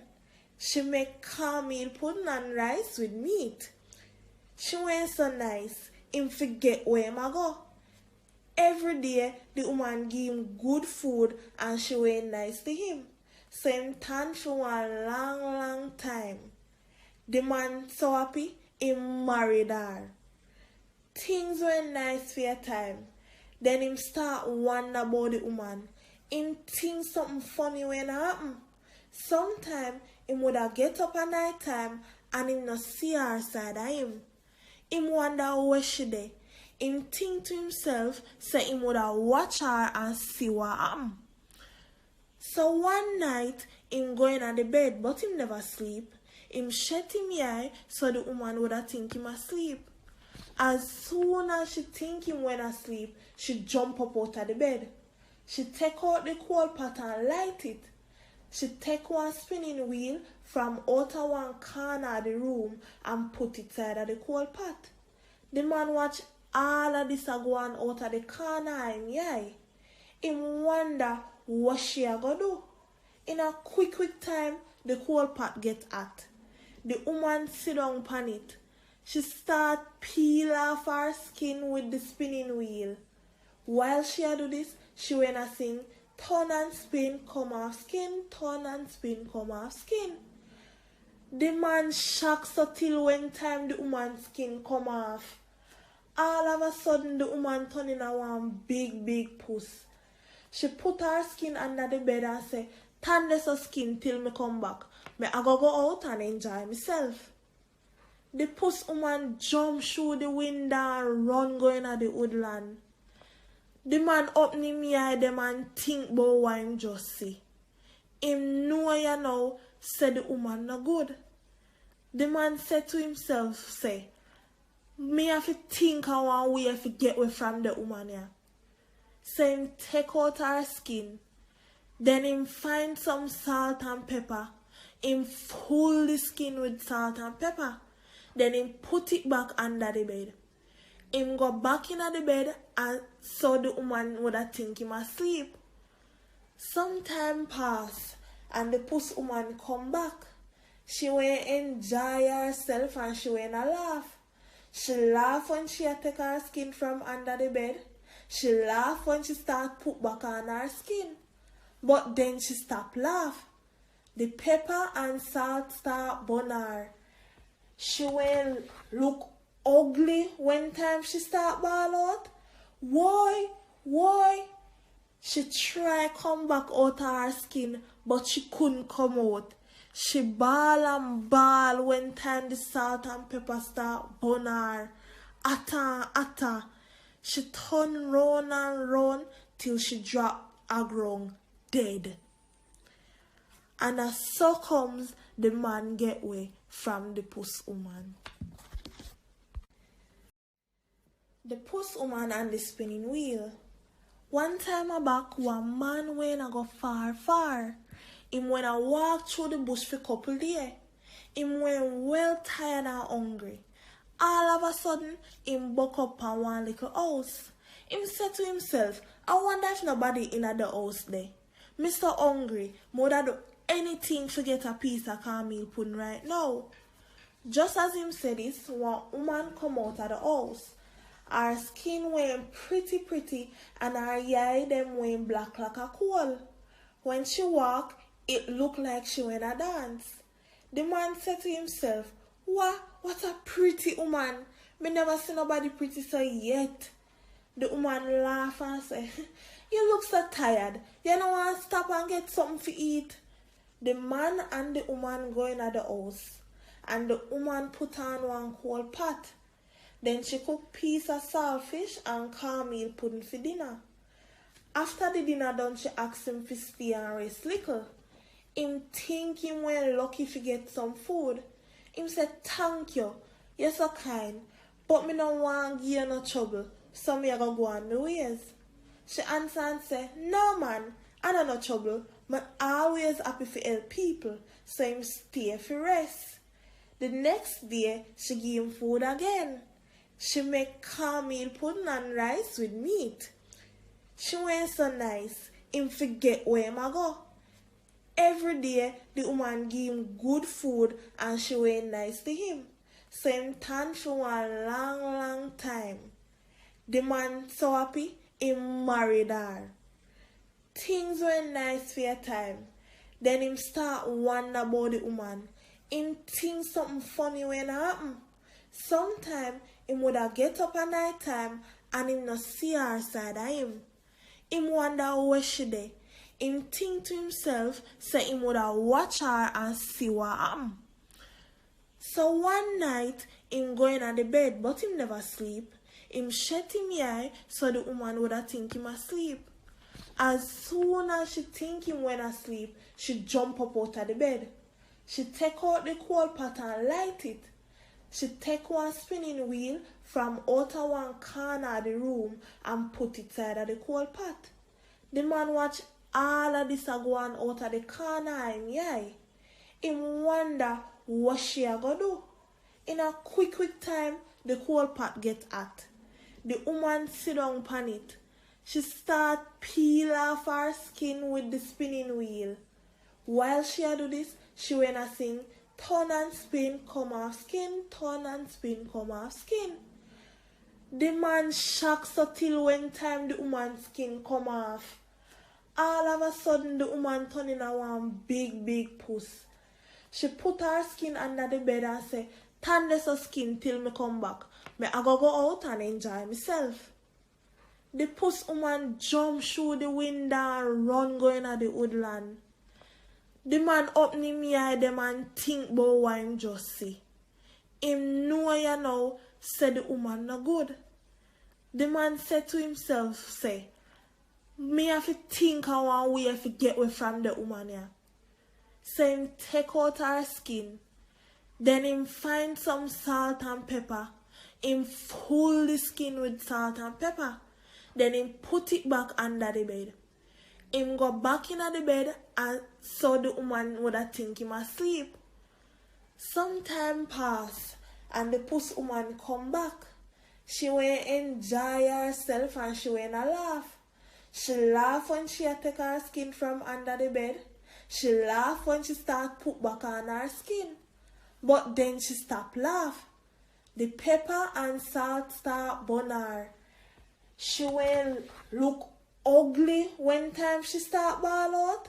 Why? She try come back out of her skin, but she couldn't come out. She ball and ball when time the salt and pepper start burn her. Atta. She turn round and round till she drop a ground dead. And as so comes the man get away from the puss woman. And is the only person I will give a little introduction to because he is a neighbor and is not from the linguistics household. But Dr. Coy has been doing joint work with linguists, doing fascinating stuff, and with educators too, specifically in creating apps and software for educational purposes. So apps or software which can help in the teaching and learning process, especially in the context of AI and people interacting with machines that then learn and can progress with them as they learn. And he's also interested in speech-to-text and text-to-speech technology, which is crucial for low-resource languages. I was searching for the correct term, for low-resourced languages. And the resources here, we're not talking about the linguistic resources, but the financial and other resources that bigger languages have. So those are his concerns, and he will be presenting to us on some of the work he is doing now. So Dr. Coy.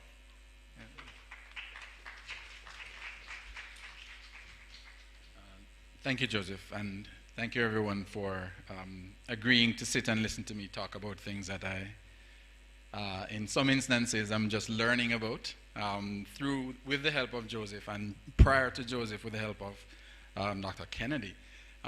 So I struggled a little bit with the title of the presentation. I started out with unlocking the value of Jamaican, and to me, I thought value had such a subjective connotation to it. But then I heard our first presenter speak to the value of language, and I thought, you know, if we were in church, we'd be talking about the power of the Holy Spirit, right? Because we are connected. But I want to talk to you today about how to use emerging and existing technology to unlock the latent power of Jamaican. Now, the power of a language, and of course this is from the lens of somebody who has not studied linguistics formally, so please forgive me if I don't get this absolutely right, or if I reopen cans of worms that were retired many years ago. But to me, the power of language confers its ability on speakers to actively participate in society. Now, it's not easily defined, and as I said, it depends on the lens from which you view it. But if you think about it from my perspective, for the purposes of this discussion, we'll define language power as the ability that it gives to speakers to participate fully in society and societal acts. Now, language power goes far beyond communication, because it encompasses areas such as identity and culture, cognitive development, economic opportunities, social inclusion, and global understanding. So the power of language, the power of the language that you speak, impacts your own sense of power. And we've heard earlier that people who are monolingual Jamaican speakers are by implication seen as lower status. And that's a problem that we would need to address. Kyle Chang says that languages gain power if they are used by the powerful groups, whether that's measured in an economic sense, a political sense, or in a military sense. So unlocking a language's inherent power leads to the empowerment of its speakers. Traditionally, only the powerful were allowed to unlock a language's power. Minority languages do not have the same prestige, and most often the speakers of these minority languages have very few resources directed to them in their native language.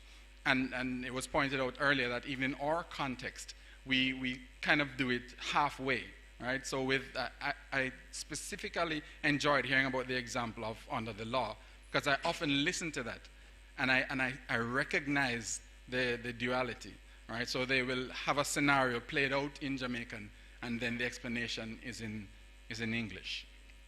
So you are then locking people out of understanding the consequences of the actions that you are presenting to them as being sometimes negative.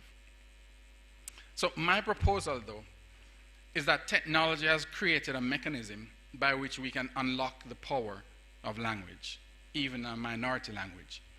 So it gives us the capacity to circumvent the usual processes, whereas Dr. Lewis pointed out, we would need to see some amount of formalization of the language, some amount of standardization of the language, and the powerful groups would then have to confer power on Jamaican. But that power is latent, that power exists, as was first said by our first presenter.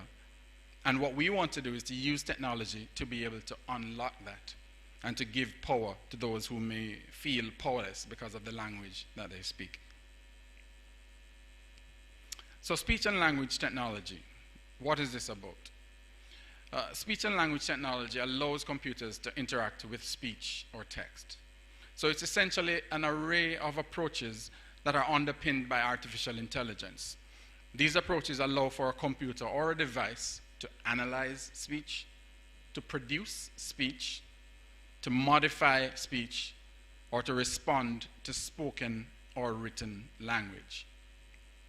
Speech and language technologies include such things as automatic speech recognition, machine translation, text-to-speech synthesis, dialogue systems. Joseph mentioned earlier ChatGPT, the most famous dialogue system that exists for the next few hours, right? We don't know what's coming down the road very shortly, right? Sentiment analysis is another tool that can be used, can be developed using speech and language technologies and language generation. And there are myriad applications of this. Applications in healthcare, applications in education, creation of virtual assistants, and many, many, many more. Now, speech and language technologies can confer power on a language. And this is because speech and language technologies do not make a subjective distinction between majority and minority languages. They are simply bits of text that you can use to train a computer to do what you want that computer to do. So in the speech and language technology domain, minority languages, or as Joseph correctly identified them, low-resource languages, are distinguished simply because of their lack of compiled linguistic resources and economic resources and human resources. These are things which are needed to train SLTs, but often they're not available for minority languages. And so Joshi and his colleagues found that by that measure, 88% of the world's languages are low-resource languages.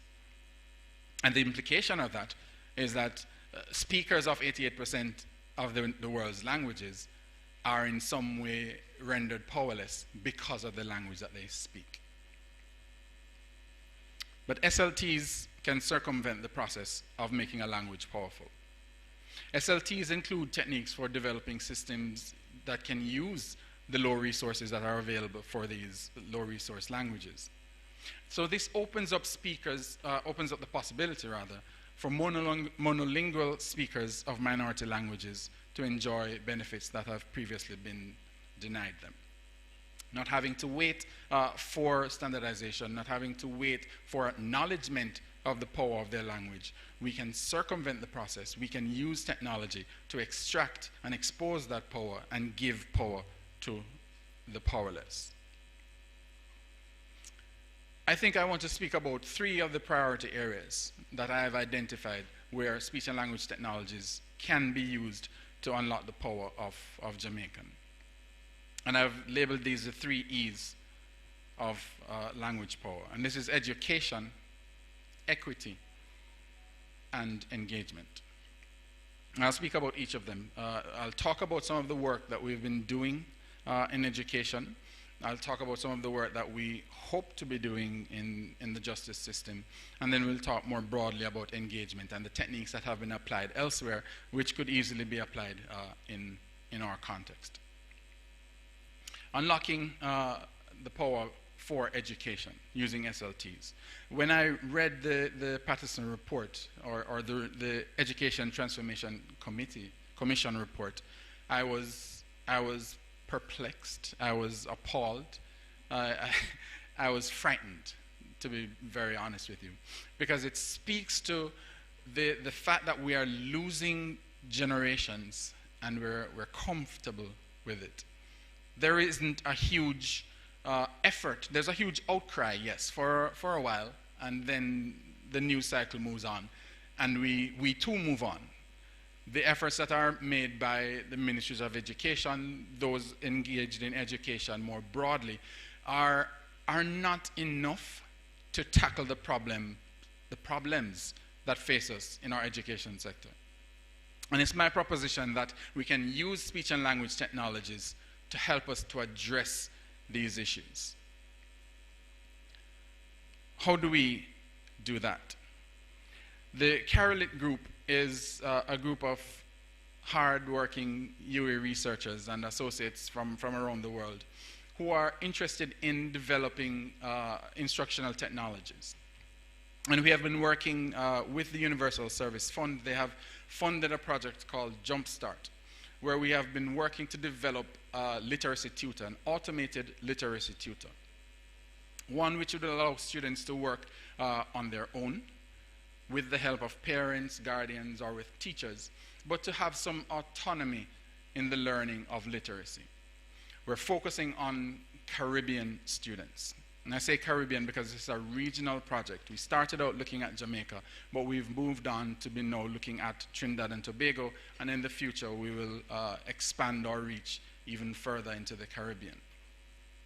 This idea of the autonomy of a student, it takes into account a number of things. It takes into account the student's background. It takes into account the student's aptitude, the student's interests. It takes into account what we want the learner to achieve and the rate at which that learner can actively achieve that. It takes into account the fact that in a classroom with 35, 40 children, it's very difficult for a teacher to reach a student who is not keeping up. And many of our students, as the Patterson report told us, are not keeping up. And there are very few strategies that have actively been put in place, or that even can be put in place, to address such a wide-scale problem. Because what we tend to do is to throw human resources at the problem. The ministry has tried its best. It has deployed 90, I think, literacy specialists to address the problem, going into schools, helping teachers with new techniques of how to address literacy issues among children who are not thriving in the space. But that's 90 teachers, 90 specialists for all the primary schools in Jamaica. They cannot deploy enough human beings to address the problem. We have to address this through technology.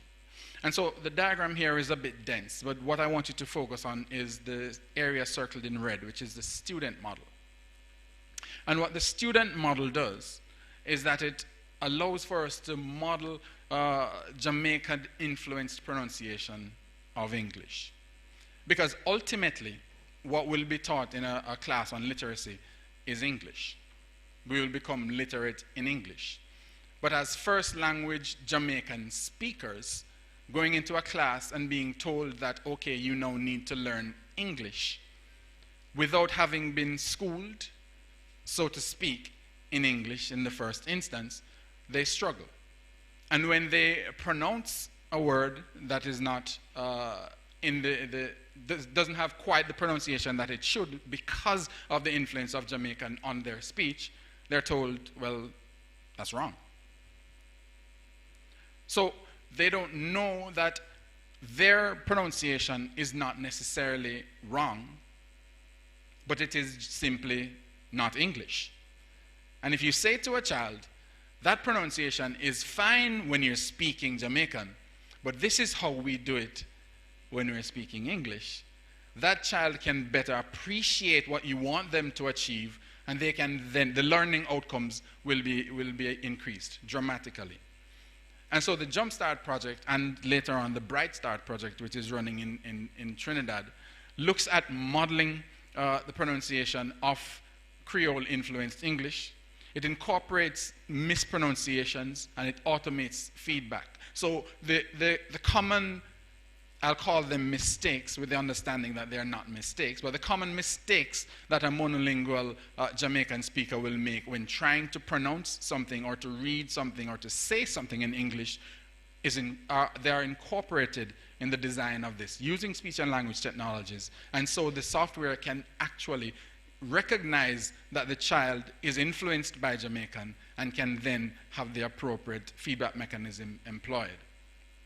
And it does not vilify a child for being a monolingual Jamaican speaker.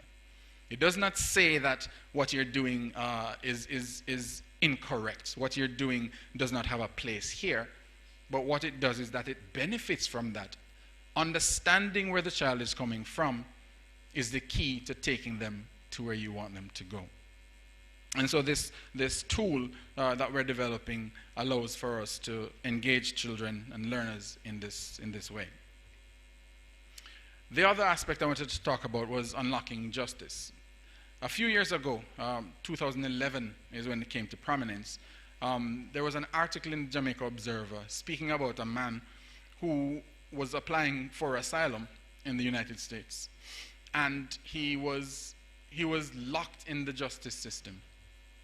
And the overseas press picked this up. The Observer and the Gleaner had articles about it, but only after it was highlighted in the United States press. This man was in Pennsylvania. And the headline highlights his stutter. It speaks to the stutter that he has. But what it does not speak to, and this is buried deep in the article, is that this man was a monolingual Jamaican speaker. The judge in his case, the judges in the many cases, in the many appearances that he had in court, said that he could not actively participate in the trials that he was engaged in. He couldn't participate in his defense. And so they didn't think that he was being given a fair deal.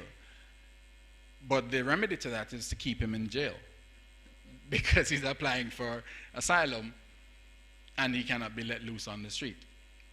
They tried many things. They got official translators.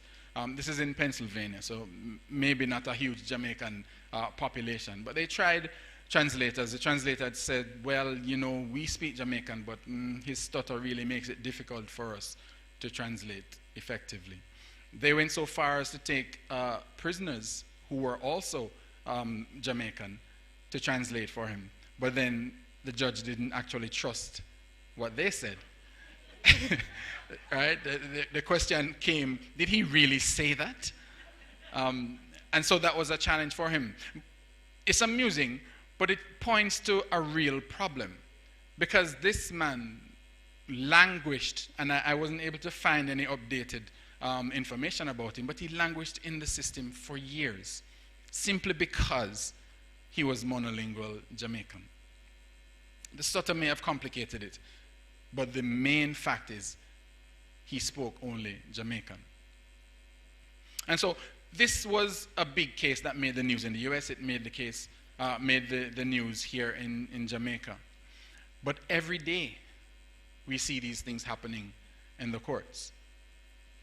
It was mentioned earlier in the trial with the gangs the other day that people want to be engaged in Jamaican, even in the criminal justice system. The Chief Justice actually spoke about this some years ago and called for technology to be developed to assist with having people participate actively in their defense. And so speech and language technology can help with this. Speech and language technology can allow us to use automatic speech recognition to recognize the utterances of monolingual Jamaican speakers. Machine translation can translate English into Jamaican. And for those Jamaicans who do not read well or do not read at all, speech synthesis cannot actually read the transcript in Jamaican for them so that they can understand what is happening around them, and they can then share, participate actively in their defense, and maybe get a fair shake at justice. That's the power of speech and language technology to unlock justice. Then there is the idea of engagement. I told you that we are in the spirit, because almost everything that was mentioned earlier is coming back, but now we're looking at it through a different lens, through the not waiting for things to change, but actively changing things using technology.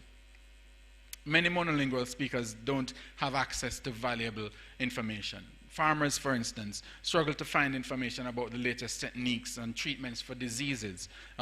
Users of the internet struggle to understand what's on government websites. The ads that come across on the radio that are in English, people struggle to benefit from the really important information that is put out there. But because they don't speak English, they do not get the value from this. Shout out to Broadcast Jamaican for actually producing the news in Jamaican, so that we need to spread this information far and wide, not just among bilingual speakers, but among speakers, monolingual speakers of Jamaican, so they know that there's a source where they can get some of the information from them. So what we can do with speech and language technologies is to use techniques such as information retrieval or text summarization. These can allow us to have people access information in the language that they prefer.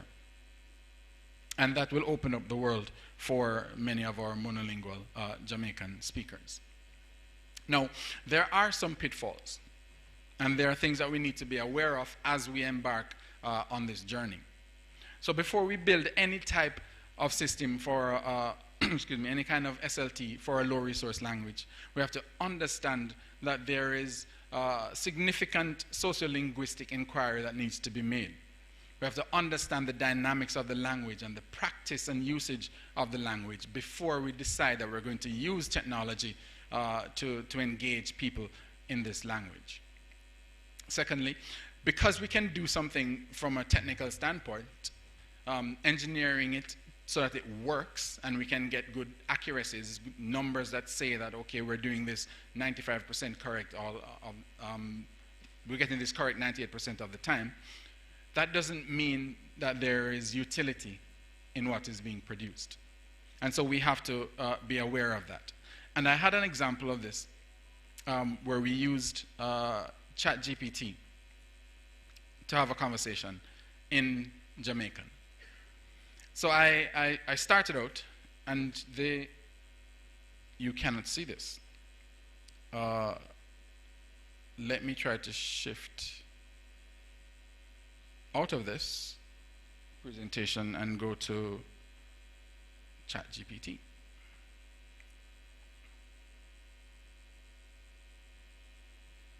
And try to make this larger.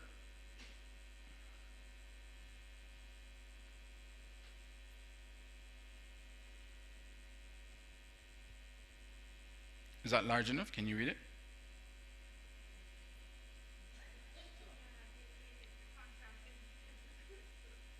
Apologies.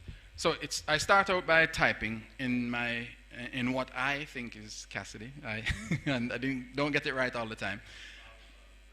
I said, say something in a patois. ChatGPT replies, "What go on, brethren?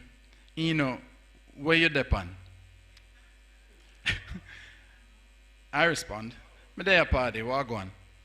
ChatGPT says, "Not much, you know, just the usual. How you stay?" Me give thanks. "How do you them?" was my response to ChatGPT. ChatGPT says, "Them good man. Them their school are learn the things them to make them future bright. What about you? What the plan for the rest of the day?" This is ChatGPT. This is a large language model, an artificial intelligence dialogue system that has recently been deployed and is improving every day, I might add. So ChatGPT asks me, what the plan for the rest of the day? And I say, boy, you want to say me a plan for going to Senti and go eat a steam snapper. No, I was trying to be clever, right? I wanted to see just how well this thing had been trained and how much context it would have gleaned from all the text that it was trained on, because all they essentially did was hoover up all the text, as much text as they could find on the internet, and feed it into this computer, and it then is able to generate responses. So ChatGPT goes, oh yeah man, a good vibes that. Enjoy yourself and make sure you take some nice pictures to remember the moment. I thought that was a bit vague. So I pressed. Right? I asked it, when last you got Senti? And it prevaricated. Right? So it now realized, okay, I am at the limit of what I can do here.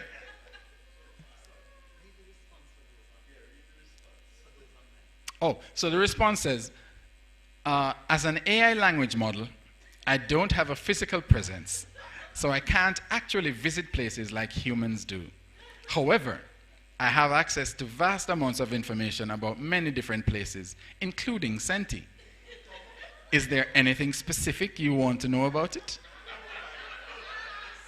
Challenge. Challenge thrown out, right? So I ask, where the capital name? ChatGPT says, I'm not sure which specific location you're referring to as Senti, as there are many places with similar names around the world. Can you provide more information about the location you're asking about?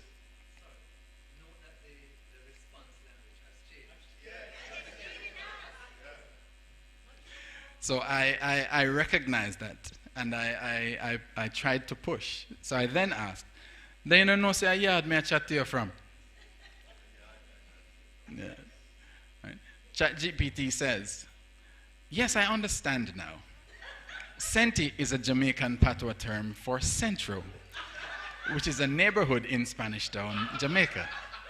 Spanish Town is located in the parish of St. Catherine, and it was the former capital of Jamaica. So the response was not subjectively correct, but it recognized what yard meant, which I thought was very impressive. Right? So I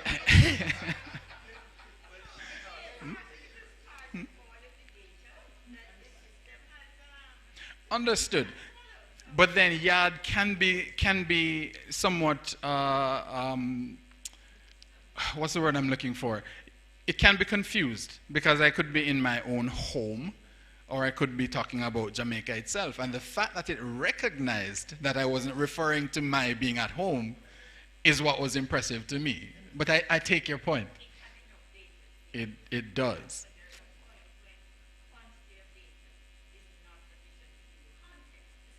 Yes. Which is the point I'm trying to make with this, right? So I then pushed and said, no man, I'm a Spain me a chat about, Sentinel in Spain. And it responds, I apologize for the confusion earlier. I'm not familiar with any other place called Senti apart from Centro in Spain. So it's possible that it may be a local or informal name for a specific location. Can you provide more context or information about where Senti is located? I'm not sure, but the fact that I don't think it's so, because Senti isn't necessary, it may not be, I can't say this for sure, may not be something that's written down a lot. It is. For Senti. I'm not sure why it wasn't able to get this, right? So I then asked it, oh, you tap chat patois? Because I recognized that the language had changed. But its response was not back to me in patois. It persisted in English.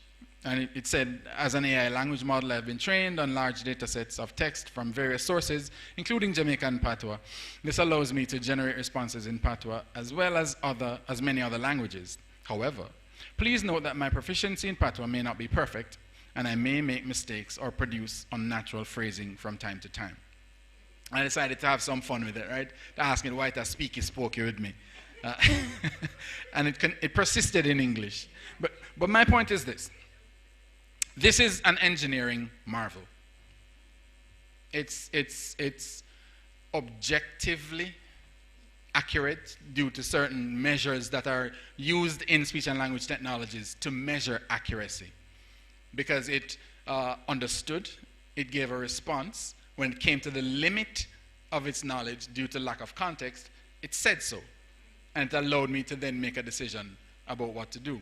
But it's not necessarily as useful as it could be, because it did not give me the information that I needed. Correct. Absolutely. Exactly.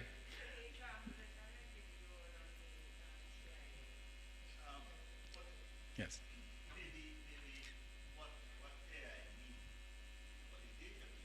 Mm-hmm.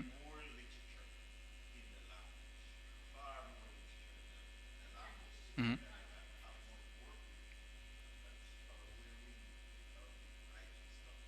Right, and this is a part of what I want to get to in the last couple of slides. Go ahead.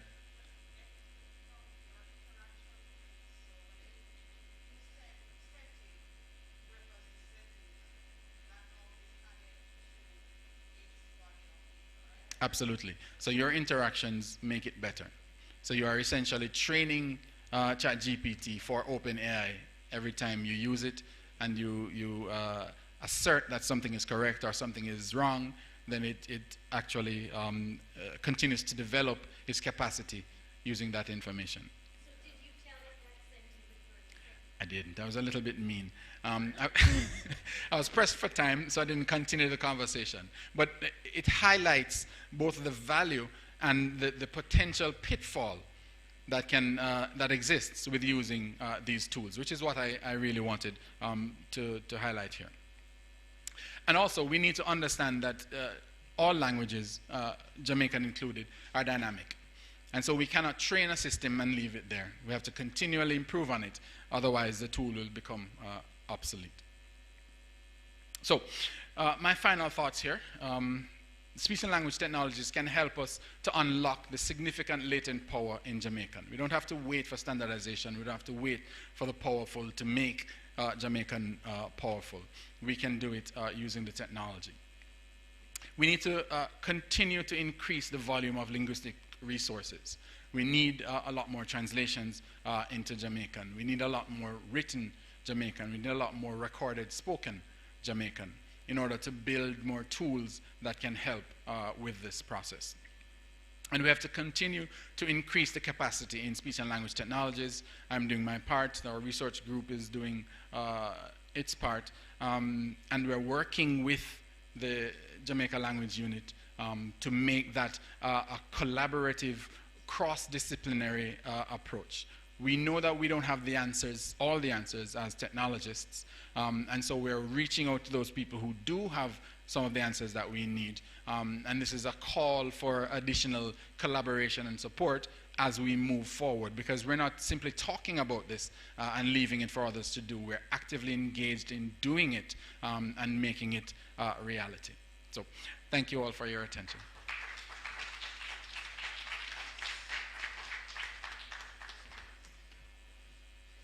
Okay, thanks very much, Dr. Coy.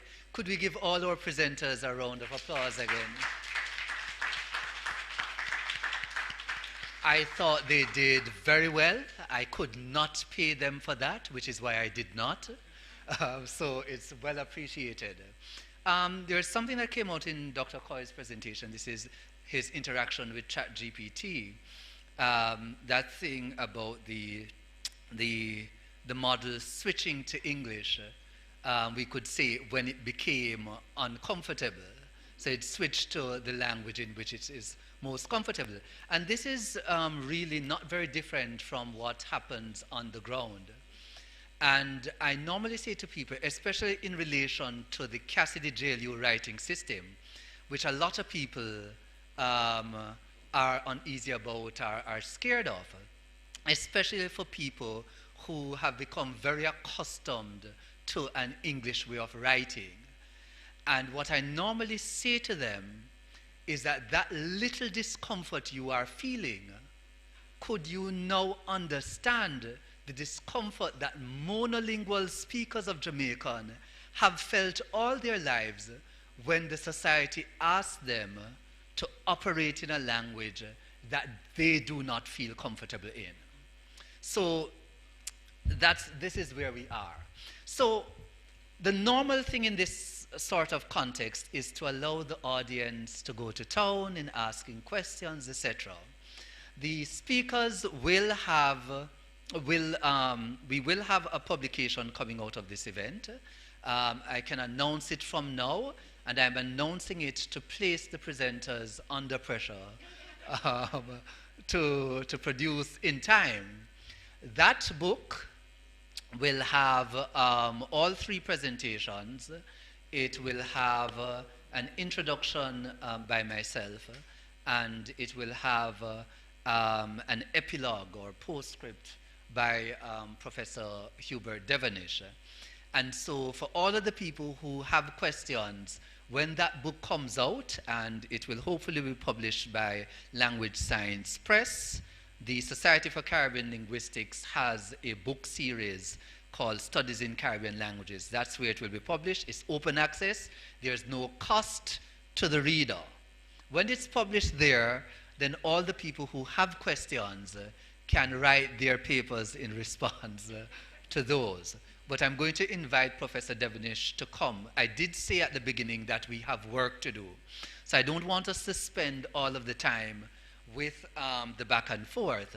Professor Devonish, since we have you here, is going to now be asking you, since we have heard what is being done, since we understand the sign or signs of the time, what then should we be doing now? Professor Devonish.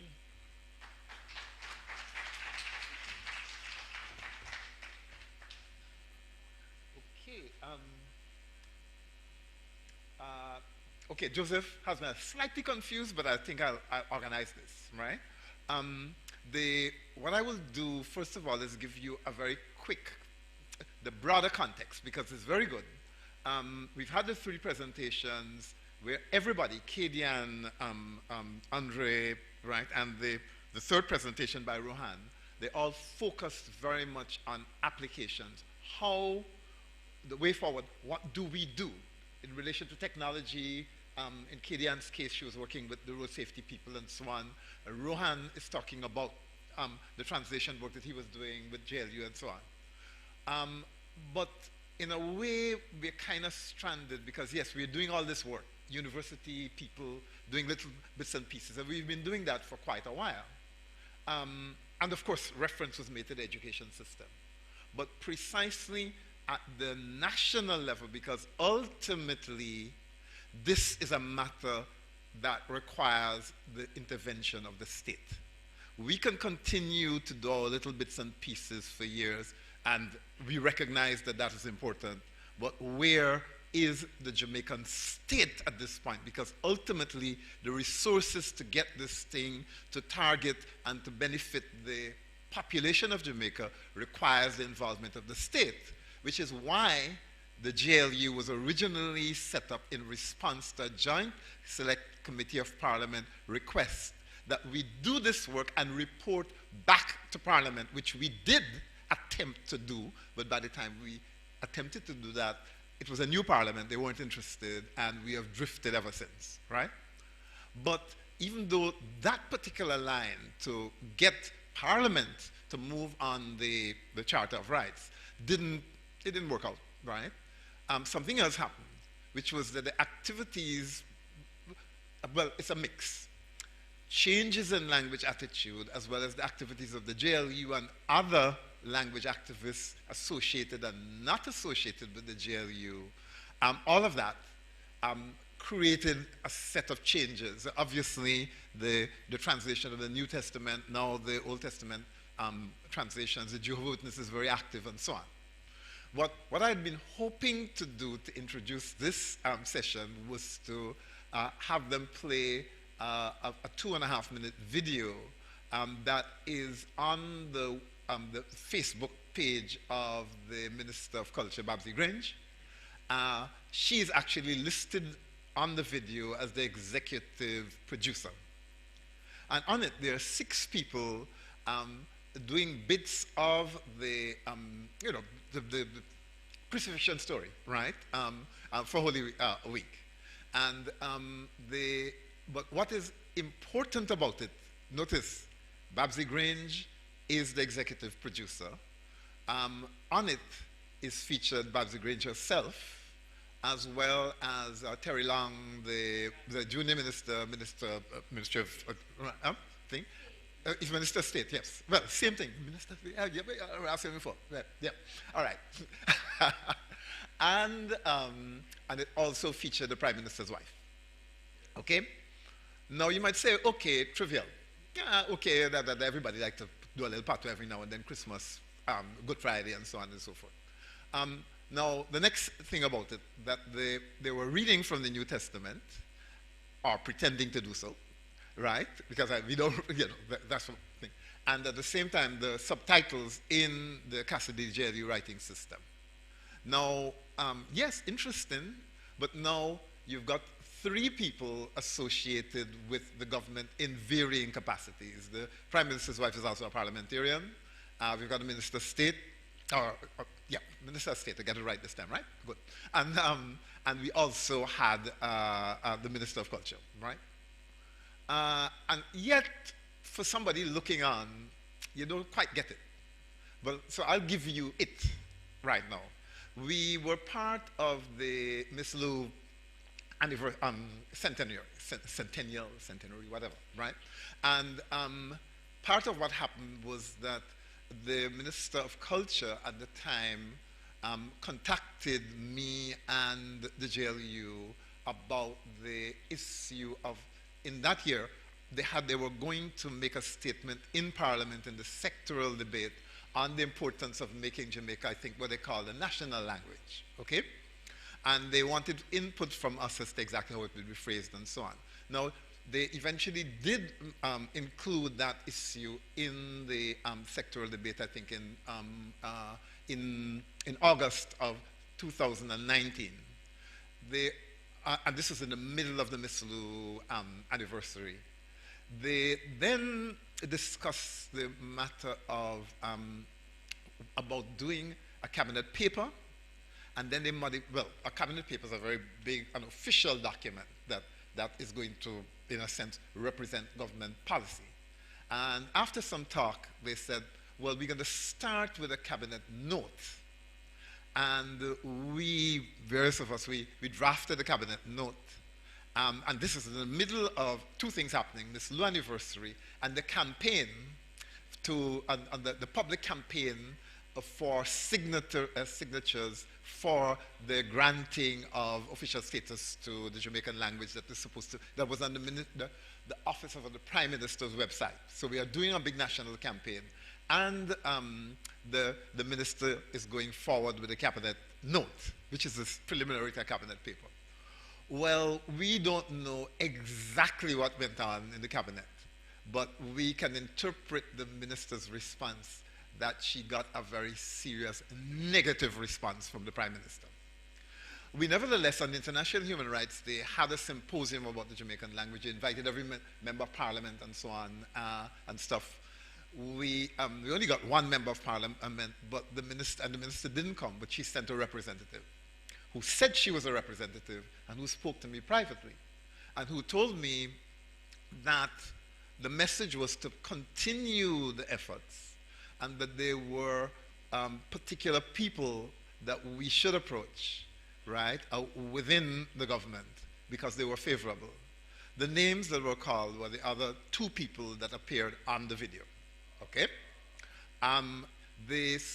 So you read now, at the same time, in December, the Prime Minister comes out and says, it is inevitable that the institutionalizing of the Jamaican language will take place, but English is important, and he goes on, all right? Now, So that's one piece of it.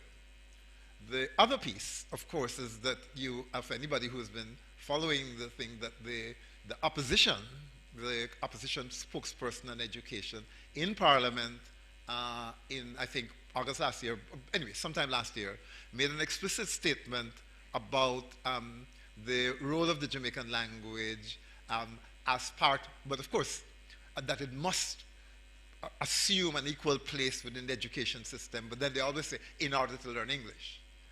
You then had, about a month ago, the leader of the opposition himself now making an identical statement in the budget speech about the importance of Jamaican language. Now, if you had listened to the leader of the opposition several years ago on Odd Angles, for example, where he appeared with me, you would know that his position is a lot clearer and a lot more explicit. But it's clear that there's a couching of the easing it in under this thing of, well, we can help English and so on and so forth, right? That's the thing. But we understand oops, ouch. I like we've blocked my hand too much. Yeah, all right, let me keep my hand straight. All right, so what I'm saying all of this to begin to give you context so that we can discuss here what we are doing. And of course, anybody who on the PNP manifesto now has a clear statement again about the role of Jamaican in the education system. We're not talking about recognizing it as we're talking about reading and writing, literacy, and instruction in the language. Argument done. In other words, all this shilly-shallying for the years that, oh yeah, and we must make them language aware and that done. Now, while all this is going on, there's a very interesting thing. Anybody who was taking the trouble to read the National Standards Curriculum of 2018 will see that the attainment targets, the expected attainment targets for 15-year-olds, for those who are at grade 9, they say explicitly that the children must be able to read and write in both languages fluently and to speak. It is already in the national curriculum. May I make it up? You could go check it yourself, right?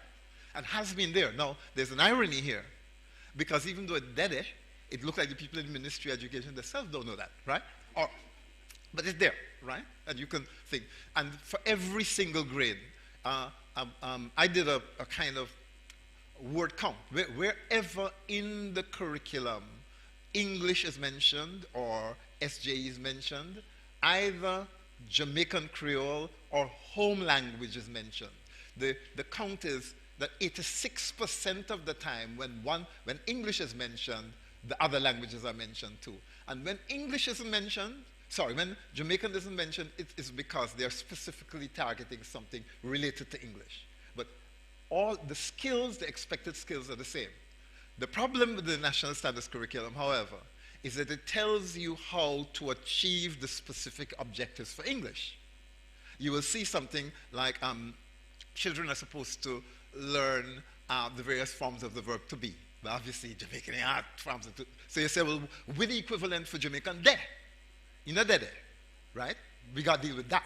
So the National Standards Curriculum has bilingual, clear bilingual, long-term, and even short-term targets, objectives, etc., etc. But it is kind of weak in the area of how to get there for Jamaica.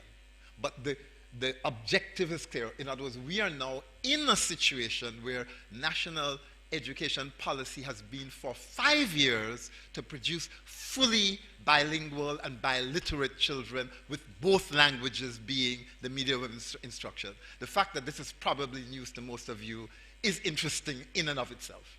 But you are, in fact, encouraged to visit the ministry website and to look at the National Standards Curriculum and go through them in and at your leisure. But it is ironic that people chat and chat, including the policymakers themselves, and they know what they're inside their own document.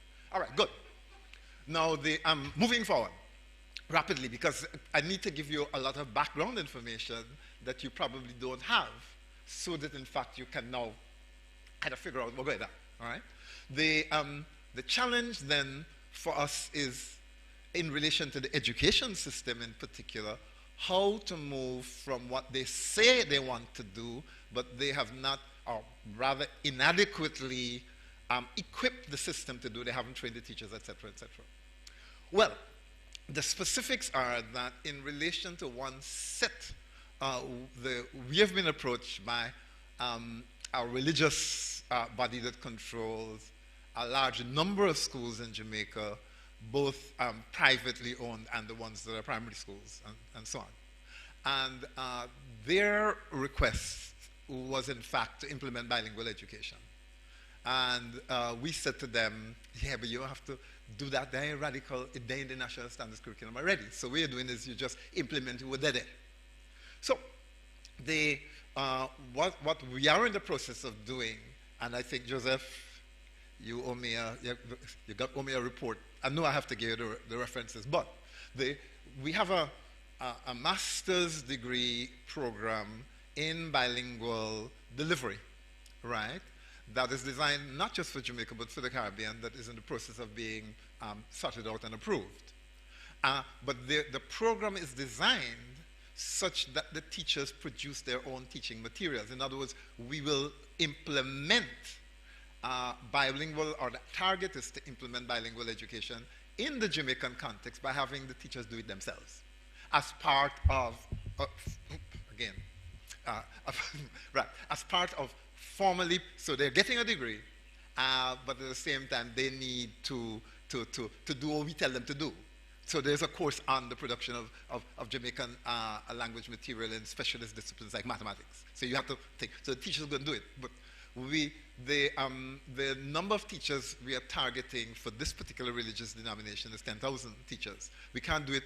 It's going to have to be phased in over about 5 years. The teaching will be by distance, etc., etc. So that's where we are going on the implementation, and there's no logical reason for opposing it because it is entirely based on the national. We are implementing the national curriculum. We ain't doing nothing else. If we're doing what the Ministry of Education didn't do. And of course it leads us to back again for all the proposals, whether we're talking about the road signs, public signs, we're talking about what you call it there now, various forms of public information and so on. In the end, the question is how do we as people who want to change position ourselves? Oh, the one other thing I was going to say about the context, there are two other contextual bits that we need to bear in mind before we get to this thing about what we're going to do. One of them has already come up. Andrea's mentioned it, the technology. The question of volume. Up until last year, you could say, oh God, we don't have in which the bilingual education project, we employed 8 students during the summer to translate stories and that kind of stuff. The problem is, when you get children literate, they read a book in a day and they say, yeah, well, what else you got? Yeah. And every day is a new book. So what else we can do that? Right. So that was a problem. We had a situation where children became literate and not to read. Because even if everybody inside here wrote a children's book, right, in 2 weeks, they're done, they're looking again. But the technology now, the ability, in fact, to, once there is a large enough volume of data in one of these large language models in Jamaican, there's not yet, I mean, it's not perfect, but they're getting there, right? Once we prepare, and this is the point now, there's the specifics of preparing material for fine-tuning of these large language models. That's the specific. That's where we need to be because we don't have any control over what the OpenAI did with GPT and what they trained on, but we can use that, and there are ways, in fact, of fine-tuning the model to allow it to do specifically what we want it to do in Jamaican by providing it with a specific number of examples and so on and so forth. And that is one of the areas I think we need to shift to. How do we create bodies of material in Jamaican that will now allow us, for example, to generate the children's stories? We're gonna, because they're already doing it, it tells, you can tell it, you start a bedtime story and you say, "Does it off for me?" Or you know, I have a story about a man and a dog and a goat.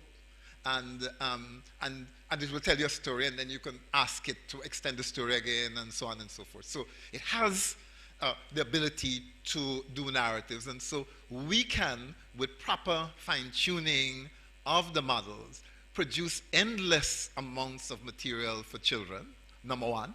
And we could do it at relatively limited cost with, say, a team of 2, 3, 4, or 5 people and just generating the stuff. So that's a possibility, not only a possibility, that's a must.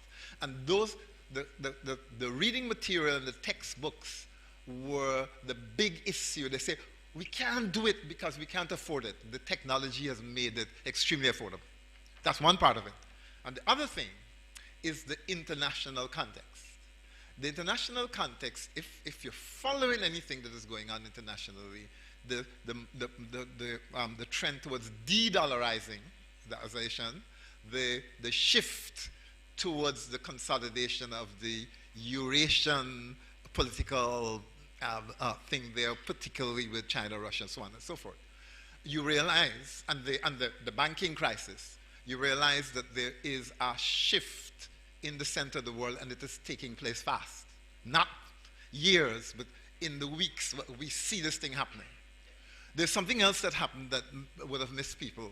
Just before COVID, up until just before COVID, China used to pay its academics a premium for having scientific articles published in English journals. Somewhere around 2018, they switched, and they pay a premium for those articles being published in Chinese. And if we're not keen and not careful as small countries, that's what's happening.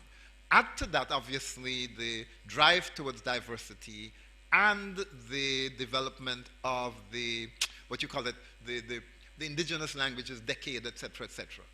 And we are in an international environment that favors Jamaican and its use in official contexts and so on. Now, it is in that situation that we now have to ask ourselves what we are going to do.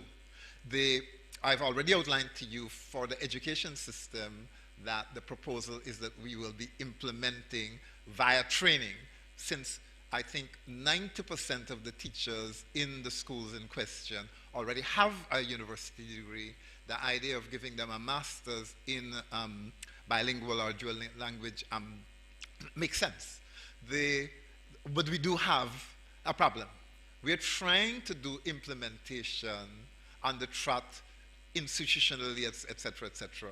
Who is going to pay for it, right? In the sense that not all teachers can afford, there are some issues, but the sums now involved for implementation, right, of this are very small, because we are really training them to get a degree. There's an incentive for them to cooperate and to do what we want them to do, because they're getting something in return. And we avoid the problem of central authorities such as governments insisting that teachers do X or Y, making them do more work. This is a situation where, yes, I can make you do some more work, but there's an incentive here. You're getting paid, you're getting a degree, you can then style yourself as a bilingual teacher and go to America or whatever it is, right? So there's a lot of, the bottoms-up approach, which I think all of us have been taking, and that bottoms-up approach that has been outlined by Andre, and everybody else, it makes sense, but it has now to be resourced. And the challenge for us, even in relation to this bilingual thing within the schools, is getting the money necessary to ensure that the teachers can in fact be funded to do the degree, to do the masters, but we have the religious body is very much waiting. They're ready to go tomorrow. The big problem is money. And I think, therefore, what I'm saying, just to kind of launch off the discussion, is to say, look, we are all convinced, we know where we're going, we are doing what we are doing. Where are the resources, number one, and what specific organizational measures and arrangements we're planning to put in place to get it done? And so that's my kind of introduction to you. long introduction, but I think you needed the information in order to decide. All right, cool. Yep, yep, top note.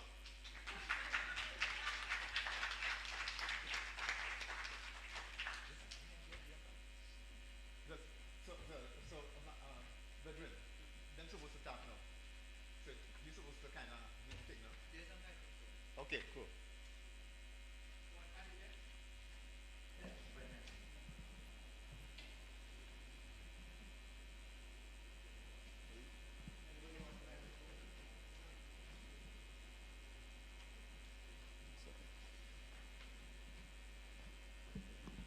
Thanks, Prof. Very interesting as usual.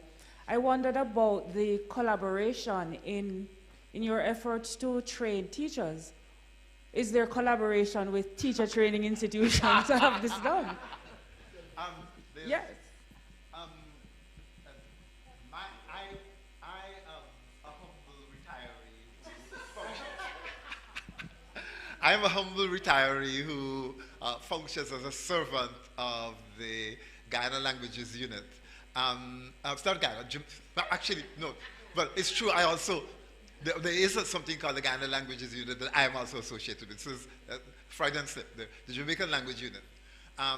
In fact, so the answer is no. I don't know, let me explain the structure that is being followed, and then you can kind of think, right? The structure that's being followed is that it was done, and the cross-campus group of linguists, along with the linguists from the University of Ghana, or the people from the University of Ghana, have been looking and going through it with the idea of it becoming approved, what you call it, approved as a UWI course, right? Now, it is not a course in the training of teachers. It is a course in the bilingual delivery, right, of what is already there. This is, the teachers are already trained. We're not training teachers. So this is from the perspective of what we are doing, we are not training teachers. These are already trained teachers. They are being taught about the language side of things and how specifically to deliver in two languages and to develop the bilingual resources necessary to do their work. They already know to teach. So in a sense, while I think it would make sense for us to have a conversation with people in education and so on, and the teacher training institutions, the focus here is on the language side. I would say, just privately, on a thing that I would have expected the teacher training institutions to have done this already. And I really would have preferred, not as a linguist, to have to get into it, right? So in a funny kind of way, the fact that both the bilingual education program and this particular effort is being led by linguists rather than education people says a lot about them, right? And they're not being, how should I put it, progressive on the language issue. So what we have done is that we don't meddle in education. We are not pretending to teach anybody to teach anything. What we are telling them is that when you teach, these are the language choices that are available. This is how you will use your languages. These are the writing systems. These are the issues of terminology that are going to arise. These are the problems of code switching and so on and so forth. It's all about language and not at all about pedagogy. Prof, may I? Yeah. All right. Well, two points. One, the first one is that I suspect that the teachers' colleges of Jamaica, because they relate to the University of the West Indies in some kind of way, would be able to benefit from some engagement. No? Yeah. There's no, the answer is that there's no unwillingness to engage. Right.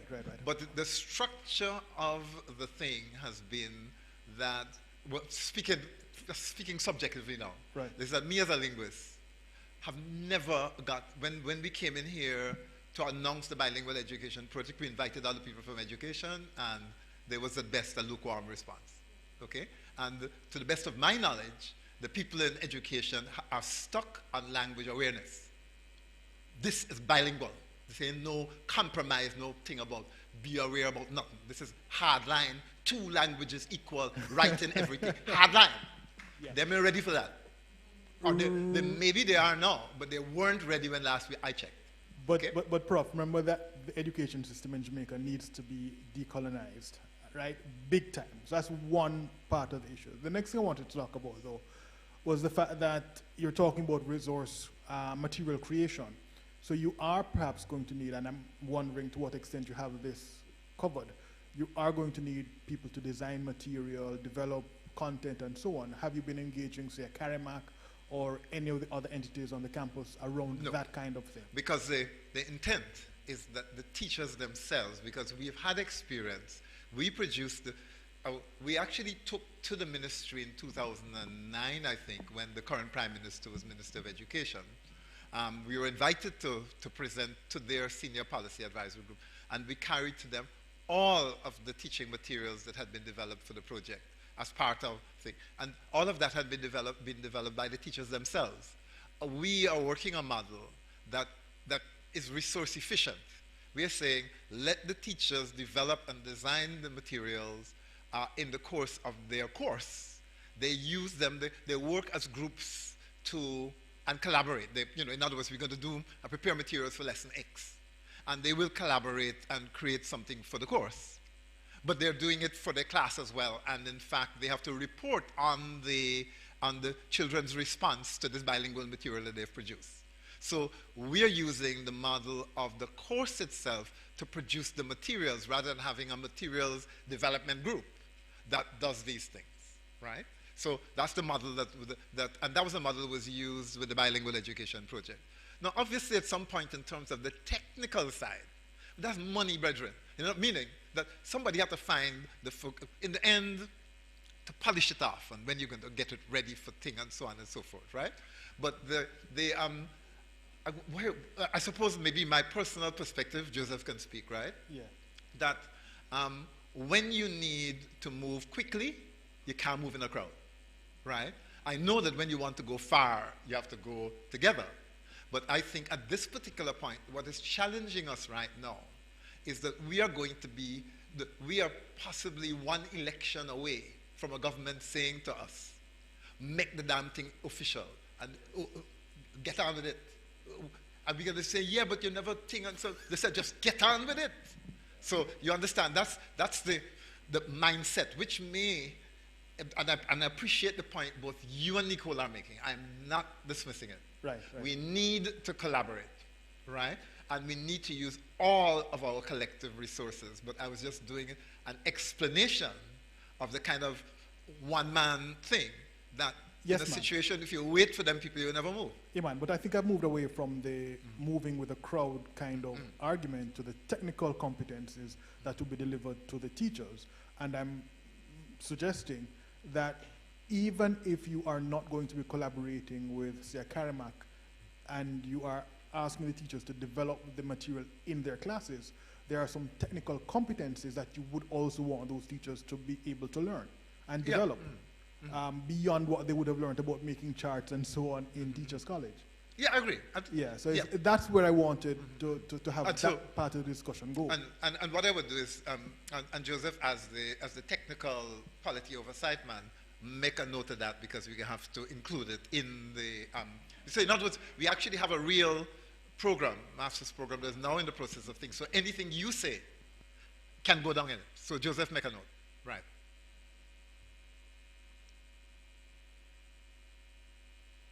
What did happen? Yeah. What? Yeah.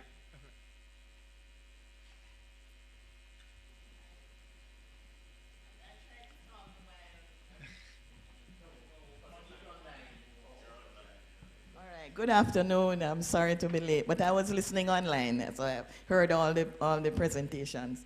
I'm glad that there's somebody here who is showing an interest in the whole Teachers College involvement.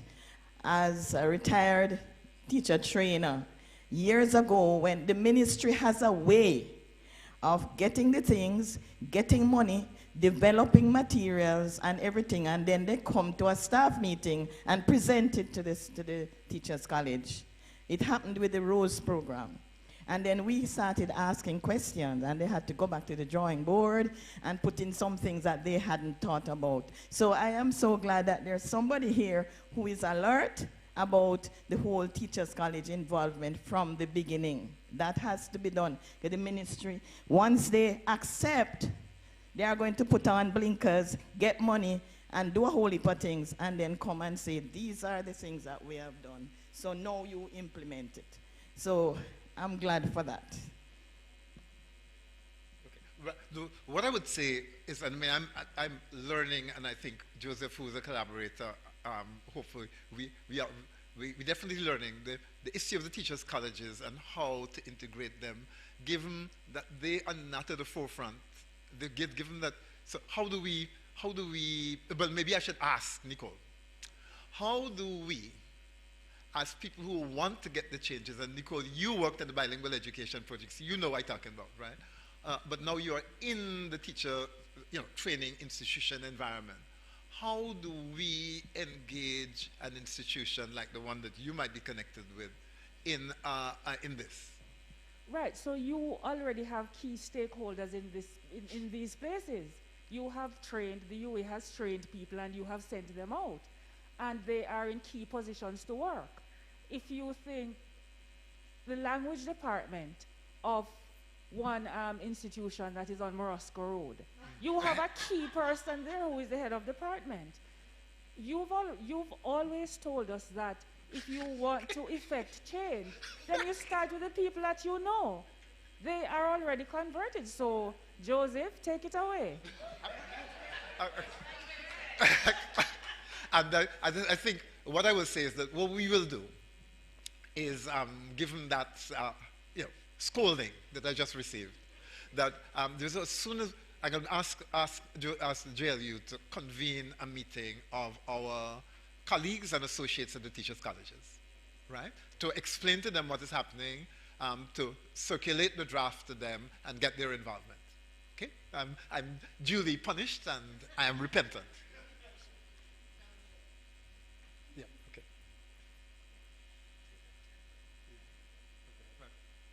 I think Joseph is threatening to cut this short unless you speak now or forever hold your peace.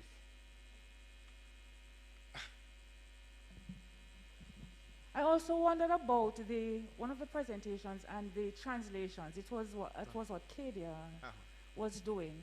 I saw her with one of the translations there, and when I looked at you, you go so. You shake your head.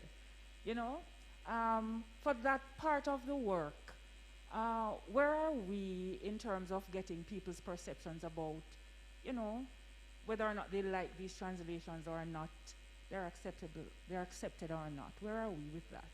Have we started to test them? Okay, so that's an integral part of the work done by the JLU. The model that was established for the translation of the Jamaican New Testament was that there was community testing.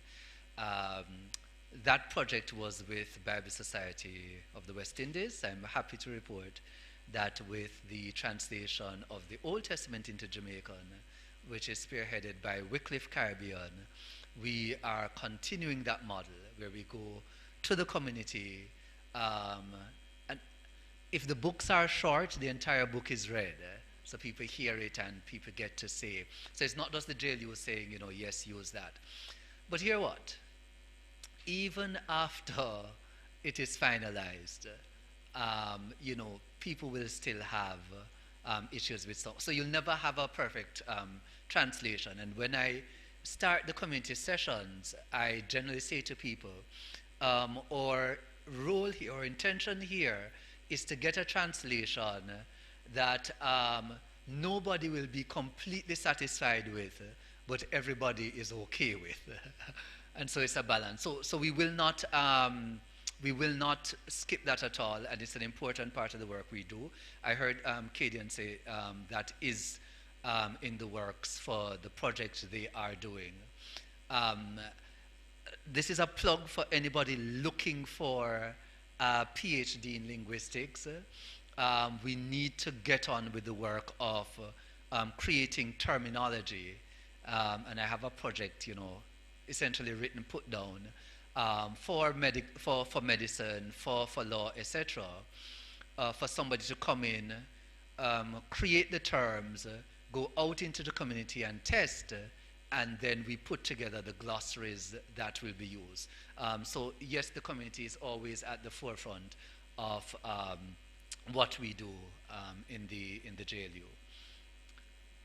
So I do not want to, I see Mr. Rooms here, and so I'll speak in his language. I do not want to test the patience of the saints. So I don't want to go over, but various people have been invited. I see Professor Palmer Dissa here, who is a champion for the language and carrying on the work of Miss Lou, and in fact putting it at the forefront of the national consciousness, lest we forget, to our detriment. Jamaica Cultural Development Commission is here as we speak about creating material, and they were specifically invited to say, for the various competitions that you hold, you can't just see them as people getting up on a stage or submitting work for a competition that ends there, but in the same way that you produce the anthologies for the competitors, you have to see those competition entries as adding to the body of literature that Jamaican children will get to read, that the Jamaican public will get to read. UNESCO is here. I think Mr. Hannam had to leave early because UNESCO has an overall vision for mother language education for communities, etc. Various people in universities, teachers' colleges, etc., across Jamaica and across the Caribbean, who are important in that process because we train the teachers and we train the movers and shakers. And I did say in my message that, well, we don't really have to do a lot of shaking and moving because movement is taking place. But what we need to do is to ensure that things shake and move in the direction that benefits the mass of the population. And so this isn't really about just a language.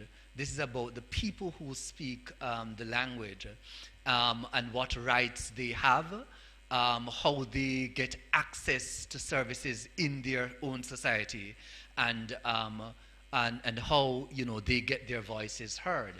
And so this is not just about us in this forum or in these spaces talking about the language, but it's the speakers of the language that we are advocating on behalf of. And I've said to Prof very often and to others, yes, I'm in this post now, but generally, as people do things out there, and people call me excited, and they say, "Oh, so-and-so is doing something. You should get them to do so-and-so." I say, "No. If people are doing things on their own, let them do it. This is our entire purpose for existing, is to get people to recognize that the language can do things that previously they thought it couldn't. And if they are doing that, then I can sit back." So thanks very much, everyone. Oh, there's a question online. Apologies. Could you read that question for us, Kadian? Could we get the mic? Hold on. So this will be the last one, and we wrap up.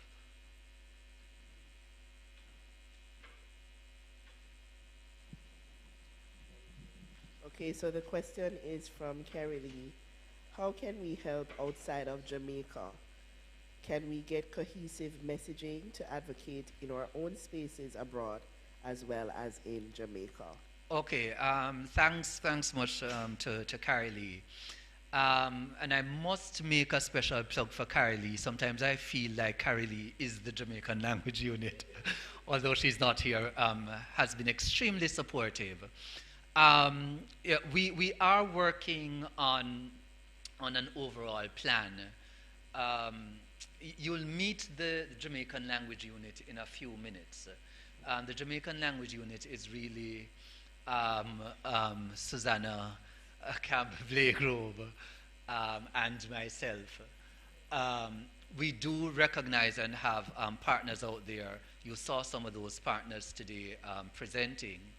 And so it takes a while to formulate a plan and to implement, because while all of that is going on, there is a normal, there's the other part of my job. I think it was during the petition, Prof, that somebody said, oh, these people, want to make money, and etc. And I had to point out that for all of the people who were involved, if we dropped the advocacy, the language advocacy work that we do, we would still get a salary at the end of the month. That's for those of us who are still getting salaries. So we are not doing it because this is what pays us, but this is because we think it is important. And so on top of everything else that we do, we have taken on this work. So Carrie Lee, look out. I know you have been very patient with us so far because you're ready to go. But we just need to sit down and write out the plan so that you will have a part to implement. And thanks as always for your willingness and for the work that you're already doing on the ground overseas. So thanks very much. So Prof, thank you too. Don't go too far. I did mention to you, I didn't want to embarrass Susanna too much, but when I said Susanna is the JLU, I see Dr. Michelle Kennedy here, who is the previous coordinator for the Jamaican language unit. I think she would tell you the same thing. And Professor Devonish, who worked with Susanna for several years, that she provides service in the unit that we cannot really pay her for. We wish we could, but we cannot. This is because she goes above, way above and beyond. And I should say that Susanna is the kind of administrator who doesn't only concern herself with administrative duties, but she gets involved in the details of the work. So with transcription, with translation, for Professor Caroline Cooper, Susanna is Professor Cooper's copy editor. So every time you see her write in the papers in Cassidy JLU, that has been checked by Susanna. That is not in Susanna's job description. My aim up here is to ensure that she'll be blushing by the time she comes up. Okay, so all that remains to me is to say thanks to everyone for coming. I think it was a very eye-opening session. It's the continuation of the discourse, and that will be continuing after this as I contact you to say, hey, what are you going to be doing to move the work forward? But now I want to pause to say thank you first. Thank you to the people who have presented. They have spent a lot of time putting together their presentations, and we want to say thank you. Susanna is going to help me to present. It's a token of our appreciation, and it also blends in with the UE 75 anniversary. So first I'm going to call Dr. Kadian Walters, who I was going to say quiet champion, but that is not true. She is not quiet at all, but doing very important work with the students in language planning and also in her own personal and professional practice.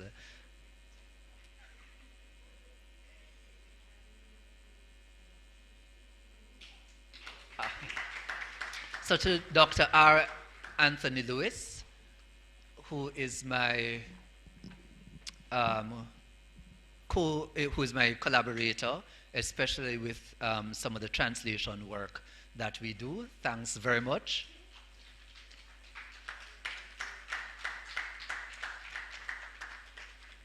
To Dr. Andre Coy for coming across the disciplinary divide, and you've already seen that the work he's doing is absolutely crucial. And don't think so we are going to forget you. So to the Guyanese in the physical room,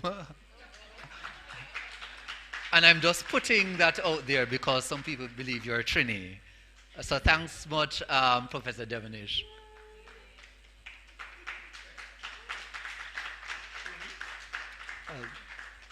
I should tell you, and Dr. Kennedy knows that too. The Jamaican language unit is an under-resourced unit. Although we bring in our own money, what we get of it is not sufficient to do the sort of work that we need to do. And at least my contribution has been greatly helped by Professor Devonish without remuneration.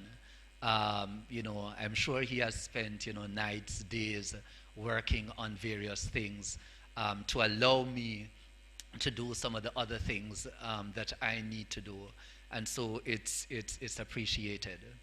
This event could not have come off without the input of a whole lot of people.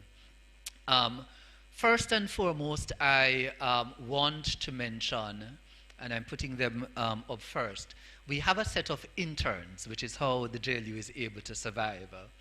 And those interns have done work that people pay big bucks for out in industry. I want to mention and thank the students from the Bachelor of Arts in Communication Arts and Technology program at the University of Technology Jamaica, who have worked on things like the graphics for the posters. So all of those posters that you saw on social media, the program, the QR codes, etc., BA-CAD students working along with students from the Caribbean School of Media and Communication here at UWI Mona. I'm consistently impressed with the sort of work that they do. And this is how we do what we get to do in the Jamaican language unit through the interns working with us. Many late night requests for changes, etc., but they come through. Also, not directly involved in this program, but I want to publicly thank them, the Edna Manley College of the Visual and Performing Arts. We also have interns there. Their work will be coming soon. I have 2 students with me from the School of Drama working on doing recordings of the Old Testament books that have been translated already for by Wycliffe Caribbean. So thanks a lot to these places. I cannot mention enough how grateful we are. Next, the Department of Language, Linguistics and Philosophy. The admin staff there has provided work. They came out this morning to ensure that everything was in place. I thank them very much. Maintenance department at, thank you. The maintenance department at UWI provided the PA, the public address system, and of course they have to be here from, is it 2 hours before the event. So they have endured the event for much longer than any of us had to. Also, to the people who spoke, the head of the department, Dr. Milson White, who is always supportive. Thanks very much for your welcome. To Professor Sylvia Coenberg for bringing greetings on behalf of the institution. I am eternally grateful. I hope I'm not leaving out anybody at all. So, to the audience online, the audience in the physical room, I want to thank you for showing up. Some of them are faithfuls. I was going to say old faithfuls, but some people don't like the term. But they are friends and colleagues of long-term friends and colleagues of the work. Going forward, I should mention a couple other things that the JLU has in the works. From the late 1990s, I believe, Professor Devonish, the University of the West Indies has had a second-year course called Introduction to the Structure and Usage of Jamaican Creole, which is a course for native speakers of the language. They do learn a lot about their language in that course, but more importantly, they learn to do new things with the language. Last year, they did podcasts for teaching people different aspects of the structure of the language, and they also translated sections of Marcus Garvey's Philosophy and Opinions into Jamaican. They did excellent work. I'll tell you what is amazing about it once I've made this other point. Their last assignment was doing chapters of the history of post-emancipation Jamaica. And there again, they did wonderful work. We're planning in time to polish those up and make them publicly available. Most of them are not students of linguistics and are not even students from the Faculty of Humanities and Education. They come from science and technology, and they come from social sciences. And so it's a wonderful experience working with them. This year, they also have podcasts, but this being UE 75, they are also working on preparing a history of the university in Jamaican. And we're hoping to premiere that via the Broadcast Jamaican YouTube channel at the beginning of June. So please watch out for that. So thanks very much, everyone, for coming. The next best thing, I've been closing for about 5 times now. I should mention that to close out our 20th anniversary celebrations, but this will take us beyond the 20th anniversary, we are putting together, I believe it will be 2 edited volumes, scholarly articles in the Jamaican language on anything that people want to write about. So whether they want to write about nuclear physics, whether they want to write on reduplication in Jamaican, whether they want to write on language acquisition, Jamaican folklore, Jamaican economy, etc., whatever they want to write on, but they will be peer-reviewed academic works written in Jamaican as another way of saying to people, of course, the Jamaican language can do this.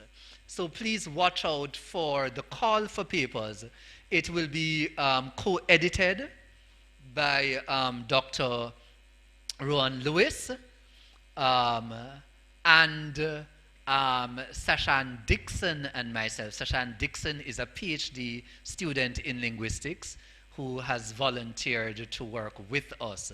And so please watch out for that, and please answer the call when it comes out.